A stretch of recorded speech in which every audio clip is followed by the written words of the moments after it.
Friends, good morning and welcome to physics scholar. तो ये है इलेक्ट्रिसिटी मैग्नेटिज्म का लेक्चर नंबर 3 और आज की इस क्लास में हम करंट इलेक्ट्रिसिटी टॉपिक से रिलेटेड जितनी भी थियरीज हैं उनको कवर करेंगे, जो कि पहले रिकॉर्डेड लेक्चर में कवर किया गया था। ठीक है, इसमें अगर आप रिकॉर्डेड लेक्चर 3 देखेंगे इलेक्ट्रिसिटी मैग्नेटिज्म का, तो उसमें हमने मैग्नेट वाला भी थोड़ा सा पोर्शन कवर किया था। तो चूंकि वो एक डिफरेंट टॉपिक हो जाता है, तो उस एक स्लाइड को यहाँ कवर करने का कोई मतलब नहीं बनता। इस वजह से मैग्नेटिज्म वाला जितना भी टॉपिक है जो रिकॉर्डेड लेक्चर में हमने कवर किया था, लेक्चर नंबर 3 में थोड़ा सा किया था, बाकी लेक्चर नंबर 4 में किया था। तो हम उस मैग्नेटिज्म वाले थोड़े से जो पोर्शन को लेक्चर नंबर 3 में भी डिस्कस किया था, उसको हम अगली क्लास में कंप्लीट मैग्नेटिज्म का जितना भी टॉपिक होगा उसको कवर करेंगे। तो यहाँ सिर्फ और सिर्फ करंट इलेक्ट्रिसिटी वाले थियरी के टॉपिक को कवर करेंगे और बहुत छोटा सा लेक्चर होगा ये, मैक्सिमम 1 घंटे का, जिसमें जितने भी इंपॉर्टेंट कॉन्सेप्ट हैं, जो जो बातें आपको याद रखनी है, जो समझनी है, वो सब हम यहाँ पर कवर कर लेंगे। ठीक है, चलिए सभी लोगों को गुड मॉर्निंग। एक बार ऑडियो वीडियो का कंफर्मेशन आप दे दीजिए, फिर स्टार्ट करते हैं। थोड़ा सा डिले हो गया बट कोई नहीं, छोटा सा लेक्चर है ये, टाइमली कवर हो जाएगा। करते हैं कुछ बातें जो करंट इलेक्ट्रिसिटी चैप्टर के आपको याद रखनी है आपके एग्जाम के लिए। बहुत ज़्यादा डिटेल में तो नहीं जाना है, बट हाँ कुछ ऐसी बातें होती हैं जो जनरली एग्जाम्स में उसके ऊपर फोकस किया जाता है। तो ऐसे एग्जाम में पूछे गए बहुत सारे सवालों को मद्देनजर रखते हुए ये थियरी के कुछ पॉइंट्स हैं जिनको आपको ध्यान रखना है। जैसे इलेक्ट्रिक करंट की जो डिफिनीशन हम पढ़ते हैं कि current equal to rate of flow of charge is known as electric current. मतलब कहीं पर भी अगर चार्ज फ्लो हो रहा है तो इसका मतलब करंट फ्लो हो रहा है। ये चीज उतनी ठीक नहीं है। इसका एक्चुअल डिफिनीशन होगा rate of flow of net charge, यानी पर यूनिट टाइम में अगर नेट चार्ज का फ्लो होगा तब आप उसको करंट बोलेंगे। नेट फ्लो ऑफ चार्ज का मतलब क्या है? जैसे आपने ये पढ़ा हुआ है, किसी भी कंडक्टर के अंदर नॉर्मल टेम्परेचर पर भी बहुत सारे फ्री इलेक्ट्रॉन्स होते हैं जो रैंडम पाथ पर यहां से वहां, यहां से वहां, इस डायरेक्शन से उस डायरेक्शन में ऐसे चलते रहते है ना। तो अगर देखा जाए तो यहां पर भी चार्जेस का फ्लो हो रहा है, इलेक्ट्रॉन्स का फ्लो हो रहा है। तो एक नॉर्मल से वायर के अंदर, एक नॉर्मल से कॉपर वायर या एल्युमिनियम वायर के अंदर या कंडक्टर के अंदर बिना किसी बैटरी के लगाए भी करंट फ्लो होता है तब तो, क्योंकि इसके अंदर चार्ज का फ्लो हो रहा है। तो थर्मल एनर्जी की वजह से कुछ ना कुछ इलेक्ट्रॉन्स मूव करने लगते हैं। तो लेकिन यहां पर प्रॉब्लम यह है कि ऑन एवरेज अगर आप देखें तो इस डायरेक्शन में, किसी भी पर्टिकुलर डायरेक्शन में ऑन एवरेज जितने चार्जेस फ्लो होते हैं, बिल्कुल उसके अपोजिट डायरेक्शन में भी उतने ही चार्ज फ्लो होते हैं। इस वजह से आप कहेंगे नेट फ्लो ऑफ चार्ज क्या है? 0 है। मतलब नेट फ्लो होना चाहिए, सिर्फ फ्लो नहीं होना चाहिए। तो यहां पर चार्जेस का फ्लो तो हो रहा है, बट किसी भी एक डायरेक्शन में अगर आप देखें तो ऑन एवरेज जितने भी चार्ज फ्लो हो रहे हैं बिल्कुल उसके अपोजिट डायरेक्शन में भी फ्लो हो रहे हैं। तो नेट फ्लो ऑफ चार्ज 0 हो जाता है, जिसकी वजह से यहां पर आपको कोई करंट नहीं मिलता है। ठीक है, तो ये आपकी डिफिनीशन होगी एक्चुअल की current is equal to net flow of charge per unit time. यहां से आपको करंट मिलेगा तो बिना किसी बैटरी के लगाए हुए इलेक्ट्रॉन्स अपनी थर्मल वेलोसिटी से, इलेक्ट्रॉन्स अपनी कौन सी वेलोसिटी से? थर्मल वेलोसिटी से, अपनी जो थर्मल एनर्जी है उस थर्मल एनर्जी की वजह से जो इसके पास वेलोसिटी होगी, थर्मल वेलोसिटी, उसकी वजह से ये रैंडम पाथ पर चलते रहते हैं। बट कोई भी नेट फ्लो ऑफ चार्ज किसी भी पर्टिकुलर डायरेक्शन में नहीं होता है, इसलिए हम कहेंगे नेट जो चार्ज फ्लो हो गया वो 0 हो गया। इस वजह से करंट भी क्या हो जाएगा? 0 होगा। तो ये एक इंपॉर्टेंट बात यहां पर है। दूसरी बात यह है कि करंट के बारे में हम सब जानते हैं कि वायर में हम लोग ऐसे रिप्रेजेंट करते हैं, बोलते हैं 2 एम्पियर का करंट है, फिर इधर से आएगा तो बोलेंगे 3 एम्पियर का करंट है। मतलब करंट के पास डायरेक्शन भी होता है और इसके पास मैग्नीट्यूड भी होता है। और हम लोग वेक्टर क्वांटिटी की डिफिनीशन में यही बोलते हैं कि जिसके पास मैग्नीट्यूड और डायरेक्शन दोनों होता है वो वेक्टर क्वांटिटी होती है। बट इसमें एक बात मिसिंग होती है कि अगर वो वेक्टर क्वांटिटी है तो मैग्नीट्यूड और डायरेक्शन होने पर वो वेक्टर के जो रूल्स होते हैं, वेक्टर का जो अलजेब्रा होता है, वेक्टर अलजेब्रा, उसको वो फॉलो करेगा। वेक्टर के एडिशन के रूल को, वेक्टर के सब्ट्रैक्शन के रूल को वो फॉलो करेगा। बट करंट के केस में ऐसा होता नहीं है।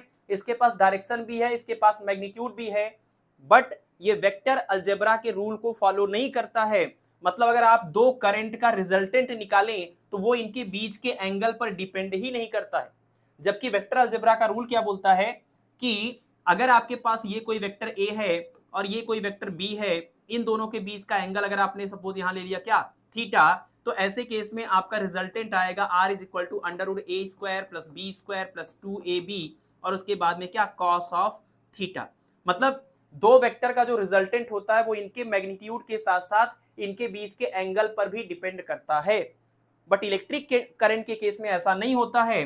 3 एम्पियर का करंट, 2 एम्पियर का करंट चाहे 60 डिग्री के एंगल पर आकर मिले, 40 डिग्री के एंगल पर आकर मिले, 90 डिग्री पर मिले, कुछ फर्क नहीं पड़ता है। हर बार आपको जो टोटल करंट बाहर मिलेगा वो 5 एम्पियर का ही मिलेगा। और ये तो नॉर्मल सा मैथमेटिक्स है ना। ये हमारा जो नॉर्मल अलजेब्रा होता है, जो नॉर्मल चीजों को जोड़ने के लिए हम लोग यूज करते हैं स्केलर क्वांटिटीज को, उसके हिसाब से आंसर मिल रहा है। ठीक है, तो इलेक्ट्रिक करंट में मैग्नीट्यूड और डायरेक्शन होने के बावजूद भी ये वेक्टर अलजेब्रा के रूल को फॉलो नहीं करता है, ये नॉर्मल स्केलर अलजेब्रा के रूल को फॉलो करता है। इसलिए इलेक्ट्रिक करंट एक स्केलर क्वांटिटी है, ये इंपॉर्टेंट बात है। यहाँ पर मेन रीजन क्या था कि लॉज ऑफ वेक्टर्स एडिशन को फॉलो नहीं कर रहा था। ठीक है, चलिए नेक्स्ट है हमारा ईएमएफ, जिसका फुल फॉर्म होता है इलेक्ट्रोमोटिव फोर्स। ईएमएफ मतलब इलेक्ट्रोमोटिव फोर्स, यानी एक तरह से आप कह सकते हैं कि इलेक्ट्रॉन के मोशन के लिए जो फोर्स है, वैसे तो ये फोर्स नहीं है बट हाँ इलेक्ट्रॉन के मोशन के लिए एक तरह से आपके सेल ने, आपकी बैटरी ने एक तरह का जो एक पुश दिया है, एक जो प्रेशर अप्लाई किया है इलेक्ट्रॉनों के ऊपर कि चलो तुम आगे बढ़ो, तुमको हम एनर्जी दे रहे हैं, उस चीज को हम लोग बोलते हैं ईएमएफ, इलेक्ट्रोमोटिव फोर्स। तो किसी भी वायर के अंदर जैसे ये मान लीजिए वायर है, इसका रेजिस्टेंस R है, तो इसमें इलेक्ट्रॉनों के फ्लो की अगर बात करें तो इलेक्ट्रॉन जब फ्लो होते हैं तो इस रजिस्टर से पास होते होते उनकी एनर्जी, उनका पोटेंशियल डिक्रीज हो जाता है ना। तो उनका पोटेंशियल जब डिक्रीज हो जाएगा तो धीरे धीरे वो थक जाएंगे और जाकर के रुक जाएंगे। बट इन इलेक्ट्रॉनों को कंटिन्यूअस एनर्जी मिलनी चाहिए ताकि ये लगातार इसमें ऐसे मूव करते रहे ताकि आपको लगातार इसमें करंट की वैल्यू मिलती रहे। तो किसी भी वायर में, किसी भी सर्किट में करंट को कंटिन्यूअसली बनाए रखने के लिए हमें एक सेल या बैटरी की रिक्वायरमेंट होती है। ये सेल या बैटरी एक ईएमएफ के सोर्स की तरह काम करता है, इलेक्ट्रॉन के मोशन के लिए रिक्वायर्ड फोर्स लगाने का काम करता है। इसको हम लोग बोलते हैं सोर्स ऑफ ईएमएफ। ठीक है ना। और ये हुआ आपका सेल जिसमें पॉजिटिव निगेटिव टर्मिनल हम बोलते हैं, और कई सारे सेलों का कॉम्बिनेशन आपकी बैटरी बोली जाती है। तो जो आपका सेल या बैटरी है वो ईएमएफ का सोर्स होता है, यानी ये क्या करता है, ये इलेक्ट्रॉन को मोशन के लिए लगातार एनर्जी प्रोवाइड करता है ताकि इस सर्किट में करंट की वैल्यू बरकरार रहे, है ना। इलेक्ट्रॉन्स मूव करते रहे, जैसे यहां से इलेक्ट्रॉन चला तो चलते चलते चलते इधर उसकी एनर्जी धीरे धीरे डाउन हो गई, जैसे दोबारा से यहाँ पर पहुंचेगा फिर से एनर्जी मिलेगी, फिर से दौड़ने लगेगा। ठीक है, तो जब तक इसके पास एनर्जी है तब तक वो इलेक्ट्रॉनों को वो एनर्जी देता रहेगा और इलेक्ट्रॉन दौड़ते रहेंगे, करंट यहाँ पर आपको मिलता रहेगा।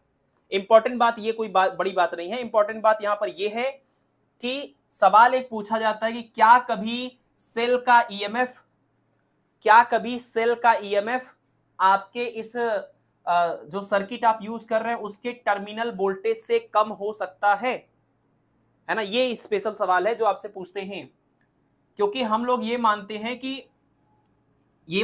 कि इसका जो ईएमएफ होगा अगर वो इसके टर्मिनल वोल्टेज से ज्यादा होगा तभी तो इसके अंदर ये करंट फ्लो करा पाएगा। तो ये बात तो सच है कि भाई अगर इस जैसे यहां पर कुछ पोटेंशियल डिफरेंस है, यहां पर इसका कुछ पोटेंशियल डिफरेंस है, और दोनों में से डोमिनेट कौन करेगा, डोमिनेट वो करेगा जिसकी वैल्यू ज्यादा होगी।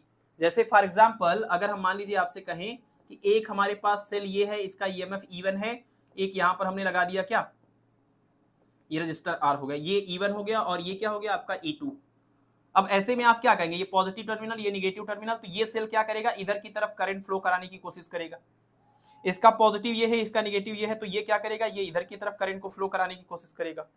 अब करंट किधर जाएगा, इधर से इधर जाएगा कि इधर से इधर जाएगा, तो डिपेंड करता है कि E1 की वैल्यू ज्यादा है कि E2 की वैल्यू ज्यादा है ना।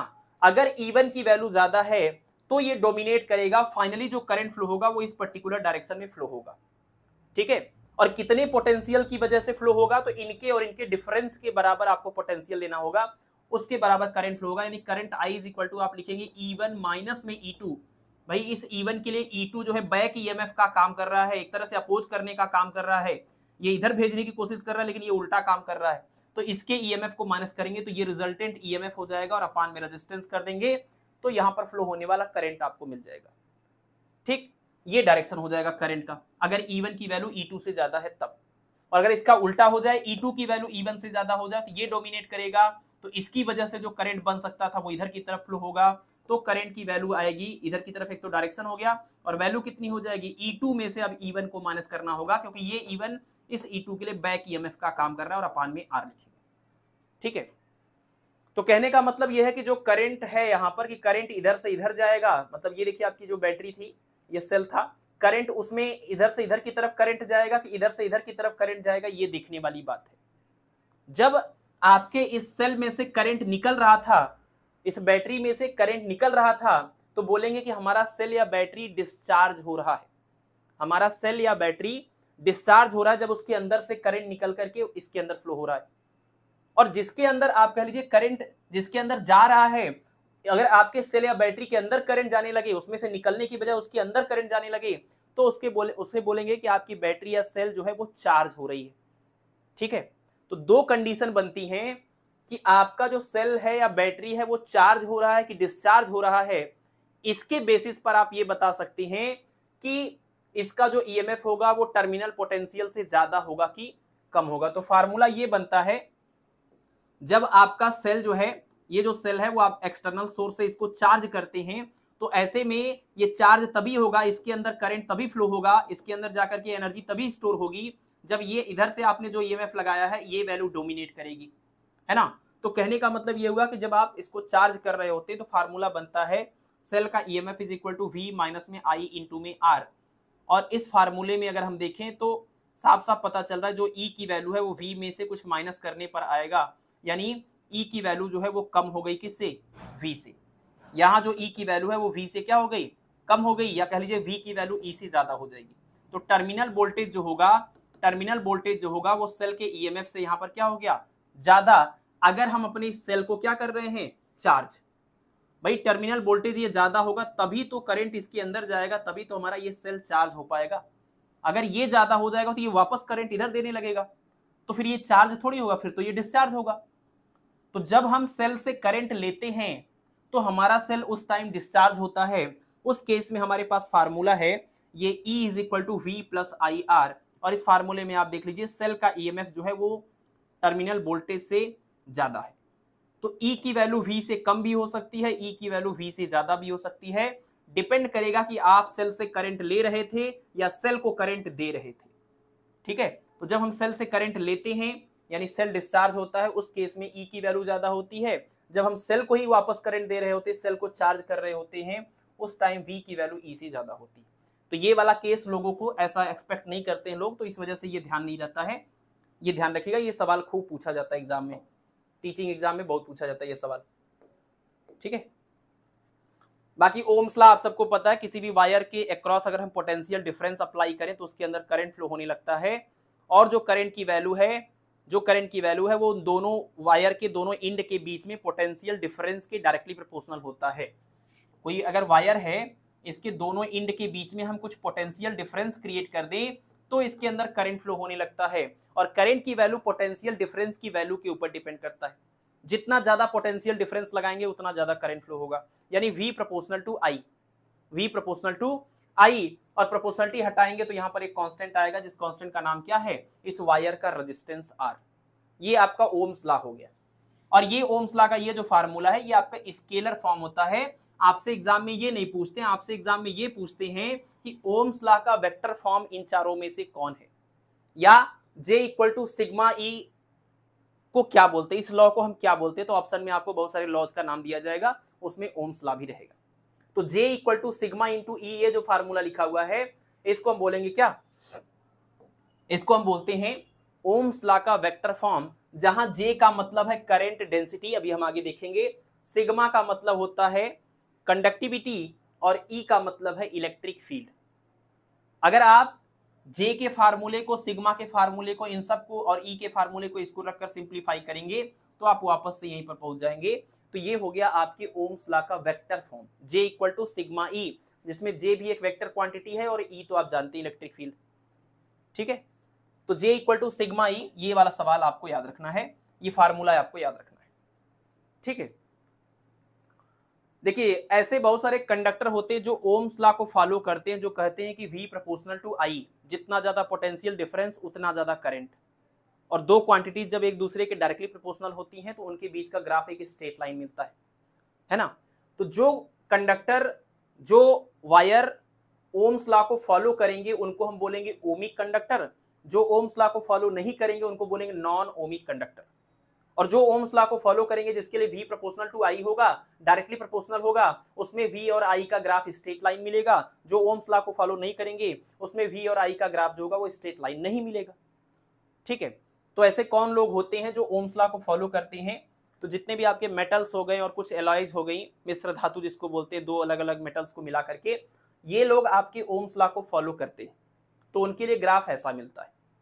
और इस ग्राफ के किसी भी दो पॉइंट को आप लेकर के अगर यहां से आप रेजिस्टेंस कैलकुलेट करें, देखिए ये V यहां पर है, ये I यहां पर है।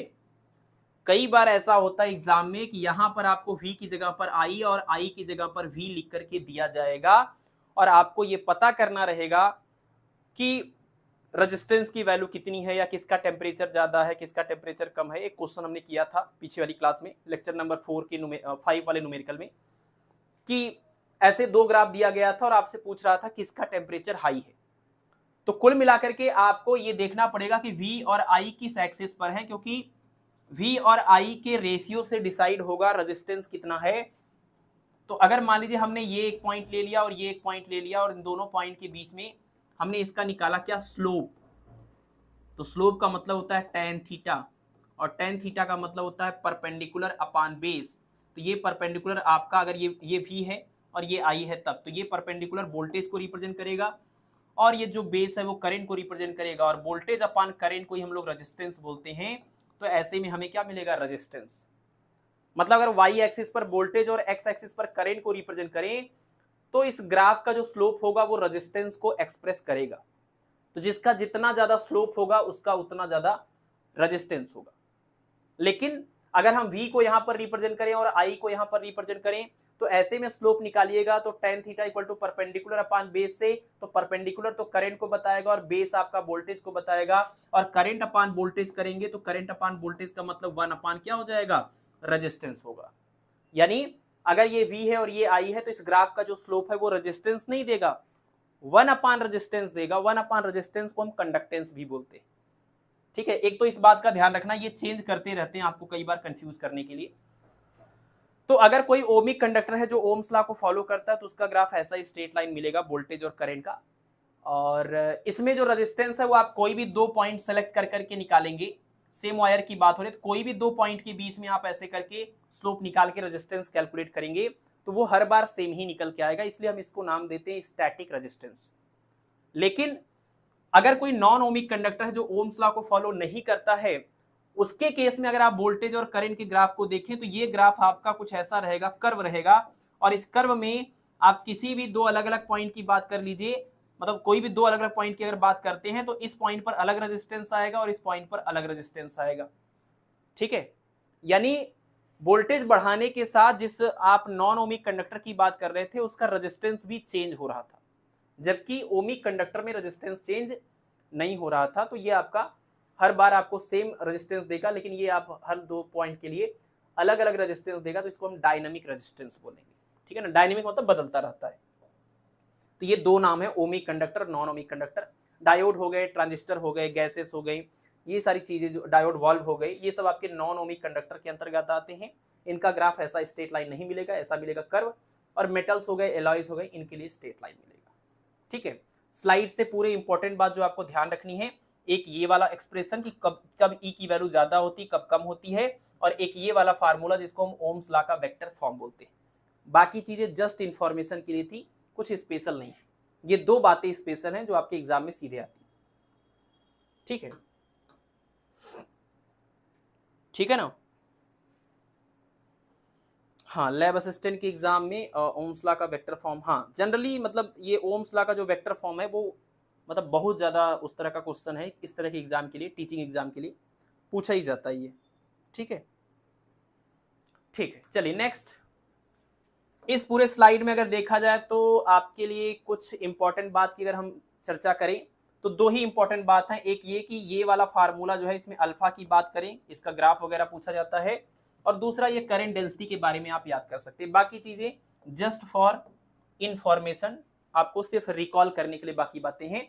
रेजिस्टेंस अगर किसी कंडक्टर का आपको लिखना है तो इस किसी भी कंडक्टर का जो रेजिस्टेंस होता है उसका ये फार्मूला है R is equal to rho into L upon में ए, जहां एल मतलब इस वायर का लेंथ, ए मतलब हुआ इसका एरिया ऑफ क्रॉस सेक्शन, और रो जो है, ये जो रो है इसको हम बोलते हैं स्पेसिफिक रेजिस्टेंस। इसका नाम याद रखिएगा, स्पेसिफिक रेजिस्टेंस, या इसी को हम रजिस्टिविटी भी बोलेंगे, इसी को हम रजिस्टिविटी भी बोलेंगे।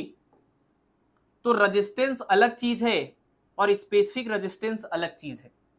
रेजिस्टेंस मटेरियल, ये जो वायर आपने लिया हुआ है इसके लेंथ के ऊपर, इसके साइज के ऊपर, इसके डायमेंशन के ऊपर डिपेंड करता है। वायर का लेंथ जितना ज्यादा बड़ा लेंगे उसका रेजिस्टेंस उतना ज्यादा मिलेगा, वायर को जितना ज्यादा पतला लेंगे उसका रेजिस्टेंस उतना ज्यादा मिलेगा।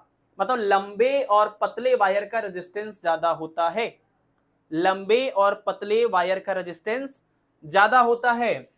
और अगर आप इस वायर को छोटा लेते हैं, लेंथ की वैल्यू को कम करते हैं तो रेजिस्टेंस कम हो जाएगा, और अगर इसका एरिया क्रॉस सेक्शन बढ़ा देते हैं तो रेजिस्टेंस आपका कम हो जाएगा। यानी छोटे और मोटे वायर का रेजिस्टेंस कम होता है, और जिसका रेजिस्टेंस जितना ज्यादा होगा आपको पता है उसमें हीटिंग इफेक्ट उतनी ज्यादा होती है। इस वजह से लंबे और पतले लोग गुस्सा बहुत ज्यादा करते हैं रेजिस्टेंस हाई होने की वजह से। छोटे और मोटे लोग मतलब गुस्सा कम होते हैं, उनका रेजिस्टेंस लो होता है तो हीटिंग इफेक्ट उतना नहीं होता है। आप इसको इस सेंस में याद कर सकते हैं सिर्फ, पता नहीं ये कहां तक सच है, बट मेरे केस में मुझे लगता है ये काफी हद तक सच ही है। तो लंबे और पतले वायर का रेजिस्टेंस ज्यादा होता है, छोटे और मोटे वायर का रेजिस्टेंस कम होता है, ये आप ऐसे अपने लिए याद कर सकते हैं। ठीक है, बाकी यहां पर आप दूसरे वाले टर्म की बात करें जिसको हम स्पेसिफिक रेजिस्टेंस बोलते हैं, तो स्पेसिफिक रेजिस्टेंस का ही दूसरा नाम रेजिस्टिविटी है, और ये मटेरियल की कैरेक्टरिस्टिक प्रॉपर्टी होती है। मटेरियल की कैरेक्टरिस्टिक प्रॉपर्टी मतलब ये प्रॉपर्टी तब तक नहीं जाएगी जब तक वो मटेरियल चेंज नहीं होगा। जैसे मनुष्यों की, जैसे हम लोगों की जो कुछ कैरेक्टरिस्टिक प्रॉपर्टी है, गुस्सा करना, घमंड करना, बेईमानी करना, लालच करना, आलस करना, है ना, ये सब चीजें जो हैं ये हम लोगों की कैरेक्टरिस्टिक प्रॉपर्टीज है, ये कभी नहीं जाएंगी, ये तभी जाएंगी जब हम लोग इस दुनिया से जाएंगे। वैसे ही हर मटेरियल की अपनी एक कैरेक्टरिस्टिक प्रॉपर्टी होती है, वो तब तक नहीं बदलेगी जब तक आप उस मटेरियल को नहीं बदल देंगे। अगर ये कॉपर का है तो इस कॉपर के छोटे वायर की बात कर लीजिए, मोटे वायर की बात कर लीजिए, पतले वायर की बात कर लीजिए, जिस भी तरह के वायर की बात कर लीजिए, लेकिन हर बार अगर ये कॉपर है तो इसका स्पेसिफिक रेजिस्टेंस नहीं बदलेगा। कई बार सवाल में आपको ये बात से कंफ्यूज भी करते, ठीक है। तो आप अगर मटेरियल नहीं बदल रहे हैं तो उसका स्पेसिफिक रेजिस्टेंस नहीं बदलेगा, ठीक है। बाकी रही बात रेजिस्टेंस की, तो ये तो शेप और साइज के हिसाब से ये बदलता रहता है आपका, ठीक। तो ये रिलेशन आपको याद रखना है कि रेजिस्टेंस और स्पेसिफिक रेजिस्टेंस के बीच में क्या रिलेशन होता है। और ये जो आपका स्पेसिफिक रेजिस्टेंस होता है, चूंकि ये मटेरियल की कैरेक्टरिस्टिक प्रॉपर्टी है, तो ये मटेरियल की बदलने के बाद ही बदलेगा। बाकी एक और रीजन हो सकता है इसके बदलने का एक रीजन और हो सकता है, और वो क्या है, टेम्परेचर। टेम्परेचर के बढ़ाने से या टेम्परेचर के आप कह लीजिए चेंज करने से जो स्पेसिफिक रेजिस्टेंस होता है मटेरियल का वो चेंज हो सकता है। इसके बारे में हम थोड़ी देर में अभी यहां पर एक्सप्लेनेशन देंगे। ये फार्मूला होता है rho T equal to rho naught 1 plus alpha delta T, जहां पर रो नॉट का मतलब है 0 डिग्री सेल्सियस पर स्पेसिफिक रेजिस्टेंस, और रो टी का मतलब है T डिग्री सेल्सियस पर स्पेसिफिक रेजिस्टेंस। अब ये डिपेंड करता है कि आपका मटेरियल कैसा है, उसके अकॉर्डिंग ही स्पेसिफिक रेजिस्टेंस की वैल्यू पहले से बढ़ जाएगी या पहले से घट जाएगी। मतलब बढ़ भी सकता है टेम्परेचर के साथ, घट भी सकता है, डिपेंड करता है कि मटेरियल कैसा है, कि वो आपका मेटल है यानी कंडक्टर है, या सेमी कंडक्टर है, या एलॉय है, या सुपर कंडक्टर है। अलग अलग केसेस में आपको अलग अलग चीजें यहां पर देखने को मिलती हैं। स्पेसिफिक रेजिस्टेंस टेम्परेचर के साथ इस तरीके से वेरी होता है। तो ये हमारा एक तरह का जनरल फार्मूला हो गया, ठीक है ना। तो नेचर के साथ साथ यही एक फैक्टर है जो डिसाइड करेगा कि आपका स्पेसिफिक रेजिस्टेंस बदल रहा है कि नहीं बदल रहा है, ठीक है। हाँ बिल्कुल, ठीक है। तो नेक्स्ट पॉइंट है यहां पर R T is equal to R naught 1 plus alpha delta T. ये फार्मूला है रेजिस्टेंस टेम्परेचर के साथ किस तरीके से वेरी होगा, रेजिस्टेंस टेम्परेचर के साथ किस तरीके से वेरी होगा, ये उसका फार्मूला। और इस रेजिस्टिविटी के लिए अगर फार्मूले की बात करें तो ये भी इसी टाइप का होता है, रोटी इज इक्वल टू, रोटी मतलब ये वाली रोटी नहीं है खाने वाली, रो टी, रो RHO रो, और ये टी, तो rho T is equal to R01 plus alpha delta T. इस फार्मूले में जैसे ये फार्मूला है बिल्कुल वैसा ये फार्मूला है कि टेम्परेचर में चेंज करने के साथ रजिस्टिविटी या आपका जो रेजिस्टेंस है वो किस तरीके से वेरी होता है। ठीक है, पहले तो आप इसको अगर थोड़ा सा सिंप्लीफाई करें तो RT इक्वल टू आपको मिलेगा, यहां से ये R0 इधर आएगा और ये R0 इसमें मल्टीप्लाई होगा, फिर ये R0 और ये डेल्टा टी ये दोनों जाके डिवाइड करेंगे, ये चेंज इन टेम्परेचर और रेजिस्टेंस हो गया। तो चेंज इन रेजिस्टेंस और चेंज इन टेम्परेचर को अगर हम स्मॉल चेंज की बात करें तो dR/dt बोल सकते हैं। ये R0 जो अल्फा के साथ मल्टीप्लाई हो रहा है इस साइड आके डिवाइड भी करेगा, तो आपको मिलेगा 1/R0 dR/dt। 1/R0 मतलब क्या हुआ, ये 0 डिग्री सेल्सियस वाला रेजिस्टेंस, तो 1/R0 dR/dt is equal to alpha. इस अल्फा को हम बोलते हैं टेम्परेचर कोफिशिएंट ऑफ रेजिस्टेंस, नाम इसका अच्छे से याद कर लीजिए, इससे सवाल एग्जाम में आते हैं, इससे आते, ये नहीं आता लेकिन ये आता है।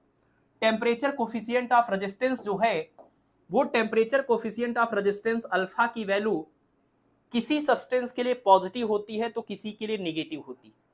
जैसे अगर आप ये कहें कि टेम्परेचर के बढ़ाने के साथ में जो रेजिस्टेंस है या रेजिस्टिविटी है अगर वो बढ़ रही है, टेम्परेचर के बढ़ाने के साथ अगर रेजिस्टेंस या रेजिस्टिविटी पहले की तुलना में बढ़ गई तो ऐसे में अल्फा की वैल्यू जो निकालेंगे वो तो प्लस में आएगी। लेकिन ऐसा हो सकता है कि टेम्परेचर बढ़ाने के साथ रेजिस्टेंस या रेजिस्टिविटी पहले के रिस्पेक्ट में कम हो जाए, तो ऐसे में अल्फा की वैल्यू यहां से निगेटिव आ जाएगी। तो अल्फा की वैल्यू पॉजिटिव और अल्फा की वैल्यू निगेटिव, ये आपसे सवाल पूछा जाता है। तो आप ध्यान रखिए कि मेटल की अगर बात करें तो मेटल का टेम्परेचर बढ़ाने पर उसका रेजिस्टेंस बढ़ता है। किसी भी मेटल या कंडक्टर का टेम्परेचर बढ़ाने पर उसका रेजिस्टेंस बढ़ता है, तो आप कह सकते हैं कि मेटल के लिए temperature coefficient of resistance positive होता है। मेटल्स के लिए टेम्परेचर कोफिशिएंट ऑफ रेजिस्टेंस जो होता है वो पॉजिटिव होता है। ये पॉजिटिव तभी आएगा ना जब ये T डिग्री सेल्सियस वाला रेजिस्टेंस 0 डिग्री सेल्सियस वाले रेजिस्टेंस से ज्यादा होगा, तो डिफरेंस पॉजिटिव आएगा, तो डिवाइड करने पर भी ये टर्म आपको पॉजिटिव मिलेगा। तो मेटल का temperature coefficient of resistance positive होता है, दैट मींस टेम्परेचर बढ़ाने पर उसका रेजिस्टेंस या कह लीजिए उसकी रेजिस्टिविटी बढ़ती। और अगर किसी सेमीकंडक्टर की बात करें तो सेमीकंडक्टर के केस में क्या होता है, सेमीकंडक्टर के केस में टेम्परेचर कोफिशिएंट ऑफ रेजिस्टेंस जो होता है वो निगेटिव होता है, दैट मींस टेम्परेचर बढ़ाने पर रेजिस्टेंस या रेजिस्टिविटी की वैल्यू घटती है। तो ये वाली बात जो है स्पेशल है कि टेम्परेचर के बदलने के साथ जो रेजिस्टिविटी होती है मेटल्स की या सेमीकंडक्टर की वो कैसे वेरी होती है। तो यहाँ पर इंक्रीज होती है इसलिए अल्फा पॉजिटिव, यहाँ पर डिक्रीज होती है इसलिए अल्फा निगेटिव।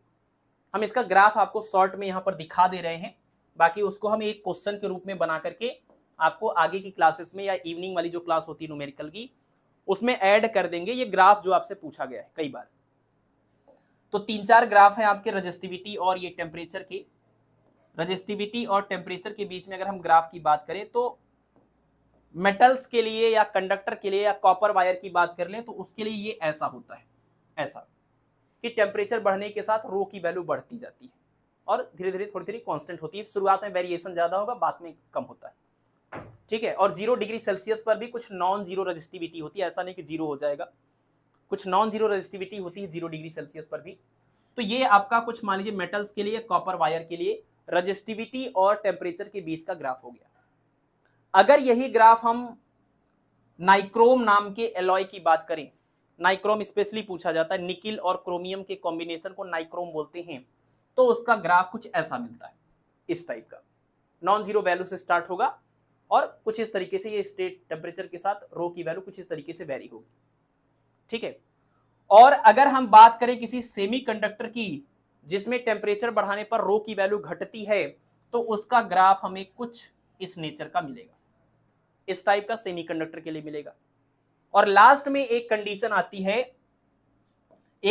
आती है सुपर कंडक्टर की, और सुपर कंडक्टर के केस में क्या होता है कि एक पर्टिकुलर टेम्परेचर पर अगर आप टेम्परेचर घटाएंगे तो रो की वैल्यू घटेगी, और घटते घटते घटते एक पर्टिकुलर टेम्परेचर पर क्या होगा कि ये रेजिस्टिविटी अचानक से 0 हो जाएगी, और इस वाले पर्टिकुलर टेम्परेचर को हम बोलते हैं क्रिटिकल टेम्परेचर। Critical temperature. तो ये चारों केस में आप ग्राफ याद रखेंगे, एक बार फिर से देख लीजिए। ये वाला जो ग्राफ है जो बोल रहा है कि टेम्परेचर के साथ रेजिस्टिविटी घटेगी, ये वाला ग्राफ होता है सेमीकंडक्टर के लिए, ठीक है। ये वाला ग्राफ जो आपको ये बोल रहा है कि टेम्परेचर के साथ रेजिस्टिविटी आपकी बढ़ेगी, ये होता है कंडक्टर के लिए, या कह लीजिए कि मेटल्स के लिए। और ये जो ग्राफ आपको दिखा रहा है कि टेम्परेचर के साथ रो की वैल्यू तो बढ़ेगी, बट उस तरीके से नहीं बढ़ेगी जैसा मेटल के केस में बढ़ रहा था, ये कुछ अलग टाइप से लीनियरली ऐसे बढ़ेगी। ये ग्राफ आपका हो जाएगा नाइक्रोम नाम के एलॉय के लिए, नाइक्रोम नाम के मिश्र धातु के लिए। और ये वाला ग्राफ जो बोल रहा था कि टेम्परेचर घटाते जाएंगे तो रेजिस्टिविटी रो की वैल्यू घटती जाएगी, बट एक पर्टिकुलर टेम्परेचर पर अचानक से ये रेजिस्टिविटी की वैल्यू यहां पर आके नीचे ग्राफ चली जाएगी, बिल्कुल रो की वैल्यू क्या हो जाएगी, 0। ये वाला ग्राफ आपका सुपर कंडक्टर के लिए होता है, ठीक है। और यहां पर ये जो टेम्परेचर हम दिखा रहे हैं, ये टेम्परेचर को हम बोलते हैं क्रिटिकल टेम्परेचर। तो जिस टेम्परेचर पर सुपर कंडक्टर की रेजिस्टिविटी 0 हो जाती है, उस टेम्परेचर को हम बोलते हैं क्रिटिकल टेम्परेचर। और सुपर कंडक्टर टॉपिक को थोड़ा और डिटेल में हम पढ़ेंगे मॉडर्न फिजिक्स वाले यूनिट के अंदर, ठीक है, वहां पर पढ़ेंगे।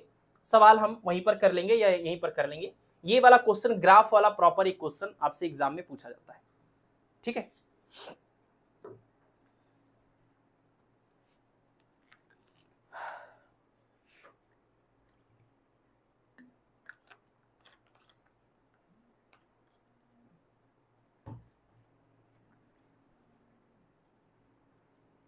चलिए एक सेकेंड वेट करेंगे थोड़ा सा।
चलिए, तो नेक्स्ट टॉपिक है हमारा, इसमें ये फार्मूले में आप ये ग्राफ वाली बात याद रखेंगे। बाकी एक टर्म यहां पर है करंट डेंसिटी। देखिए करंट डेंसिटी का मतलब होता है current per unit area of cross section, current per unit area of cross section. और current per unit area of cross section कौन से डायरेक्शन में लेना है, तो बिल्कुल एरिया ऑफ क्रॉस सेक्शन के परपेंडिकुलर डायरेक्शन में। आप ये कह सकते हैं करंट डेंसिटी जो है वो करंट ही होता है पर यूनिट एरिया पर, लेकिन एक पर्टिकुलर डायरेक्शन में। और वो डायरेक्शन कौन सा होता है, एरिया ऑफ क्रॉस सेक्शन के बिल्कुल परपेंडिकुलर डायरेक्शन में। एरिया ऑफ क्रॉस सेक्शन के बिल्कुल परपेंडिकुलर डायरेक्शन में आप जो करंट की वैल्यू निकालते हैं उसको हम बोलते हैं करंट डेंसिटी। तो इसको अगर आप देखें तो करंट डेंसिटी जो होता है वो एक वेक्टर क्वांटिटी होता है। करंट डेंसिटी एक वेक्टर क्वांटिटी होता है, और इसका फार्मूला आप ऐसे लिखते हैं I equal to J dot A. इसको ओपन करेंगे तो आएगा जे ए कॉस थीटा। तो यहां से अगर आप जे की वैल्यू निकालें तो ये हो जाएगा I अपान में ए कॉस थीटा, है ना। जे इक्वल टू हो जाएगा I अपान में ए कॉस थीटा, जहां पर थीटा क्या है, थीटा है एरिया वेक्टर, एरिया वेक्टर और इस करंट के बीच का डायरेक्शन। अगर मान लीजिए कि करंट इस डायरेक्शन में फ्लो हो रहा है, और ये जो हमने एरिया क्रॉस सेक्शन लिया हुआ है इसका एरिया वेक्टर आपको पता है इसके बिल्कुल क्या होता है, परपेंडिकुलर डायरेक्शन में, ठीक है, इसके बिल्कुल परपेंडिकुलर डायरेक्शन में। तो ये एरिया वेक्टर और अगर करंट के बीच का एंगल यहां पर थीटा है, तो करंट डेंसिटी का फार्मूला बनेगा J इक्वल टू आई अपान में A cos थीटा। लेकिन मान लीजिए कि अगर एरिया ऑफ क्रॉस सेक्शन जो है वो इस करंट के डायरेक्शन के साथ ऐसे कोई एंगल न बनाए, मतलब बिल्कुल उसका एरिया वेक्टर जो हो, अगर आप ऐसा एरिया ऑफ क्रॉस सेक्शन लेते हैं तो इसका एरिया वेक्टर और करंट डेंसिटी दोनों सेम डायरेक्शन में आएंगे, तो ऐसे में cos थीटा में cos 0 बन जाएगा, cos 0 की वैल्यू 1 हो जाएगी। ठीक है, तो J इक्वल टू आई अपान में A, इसका मतलब कि current per unit area of cross section आपको लेना होता है, बट डायरेक्शन का यहां पर ध्यान देना होगा कि आपका ये जो आप करंट निकाल रहे हैं पर यूनिट एरिया पर, ये बिल्कुल एरिया ऑफ क्रॉस सेक्शन के परपेंडिकुलर डायरेक्शन में होना चाहिए, सॉरी करंट के बिल्कुल परपेंडिकुलर डायरेक्शन में जो एरिया आप ले रहे हैं उस केस में आपको ये डिफाइन किया जाता है। जैसे कहने का मतलब ये हुआ कि आप इसको ऐसे समझिए, मान लीजिए कि अगर आपने ये लिया एरिया ऑफ क्रॉस सेक्शन और ये हुआ डायरेक्शन ऑफ करंट, ये हुआ एरिया ऑफ क्रॉस सेक्शन, ये हुआ डायरेक्शन ऑफ करंट, तो अभी ये जो करंट है, अभी ये जो करंट है वो इस एरिया ऑफ क्रॉस सेक्शन के बिल्कुल परपेंडिकुलर डायरेक्शन में, तो एरिया ऑफ क्रॉस सेक्शन के बिल्कुल परपेंडिकुलर डायरेक्शन में, एरिया ऑफ क्रॉस सेक्शन के बिल्कुल परपेंडिकुलर डायरेक्शन में पर यूनिट एरिया से पास होने वाला जब करंट निकालेंगे तो उसको हम लोग बोलेंगे करंट डेंसिटी J। तो यहां पर जो हमने करंट लिखा है और मतलब यहां पर जो हमने ये एरिया, आपने ये एरिया लिखा हुआ A की वैल्यू, ये एरिया की जो वैल्यू है वो इस करंट के बिल्कुल क्या है, परपेंडिकुलर है, दोनों एक दूसरे के बिल्कुल, मतलब इस एरिया के बिल्कुल ये परपेंडिकुलर आपका करंट है, तो ऐसे में हमने ये एरिया ले लिया। लेकिन मान लीजिए कि आपका जो एरिया है वो ऐसे ना होकर के ये इस करंट के साथ थोड़ा सा ऐसे इंक्लाइंड है, तो अगर ये इंक्लाइंड आपने एरिया लिया तो इसका एरिया वेक्टर ये आएगा। तो ऐसे में अब आपको क्या करना है, आपको इस वाले एरिया में नहीं डिवाइड करना है, आपको इस वाले एरिया से इसको डिवाइड नहीं करना है करंट अपान में एरिया, आपको इस वाले एरिया का वो एरिया निकालना पड़ेगा जो इसके बिल्कुल परपेंडिकुलर हो। तो अगर आपका ये एरिया है जिसका एरिया वेक्टर ये है, तो आपको यहां से इस वाले एरिया का ये वाला एरिया निकालना पड़ेगा जो इसकी डायरेक्शन में ऐसे होना चाहिए, एरिया वेक्टर इधर होना चाहिए, क्योंकि एरिया वेक्टर इधर जाएगा तो ये आपका एरिया जो होगा वो इसके परपेंडिकुलर हो जाएगा। तो अगर ये आपका इस सरफेस का ये एरिया वेक्टर ए है, तो इस थीटा वाले डायरेक्शन में अगर आप उसका कंपोनेंट निकालें, मतलब करंट के डायरेक्शन में अगर आप एरिया वेक्टर निकालें, एरिया की वैल्यू निकालें, तो वो ये थीटा है, ये वेक्टर ए है, तो आपका इधर जो वैल्यू आएगा वो आ जाएगा A cos थीटा। ठीक है, तो ये A cos थीटा नाम का जो एरिया है उसको अगर आप रिप्रेजेंट करें तो ये आपका ये वाला पोर्शन बनेगा, ये पोर्शन। ठीक है, मतलब ये जो लैंग्वेज हम यूज कर रहे हैं कि current density is equal to current density is equal to current per unit area, but ये जो आपका करंट पर यूनिट एरिया लेना है वो एरिया के बिल्कुल परपेंडिकुलर डायरेक्शन में।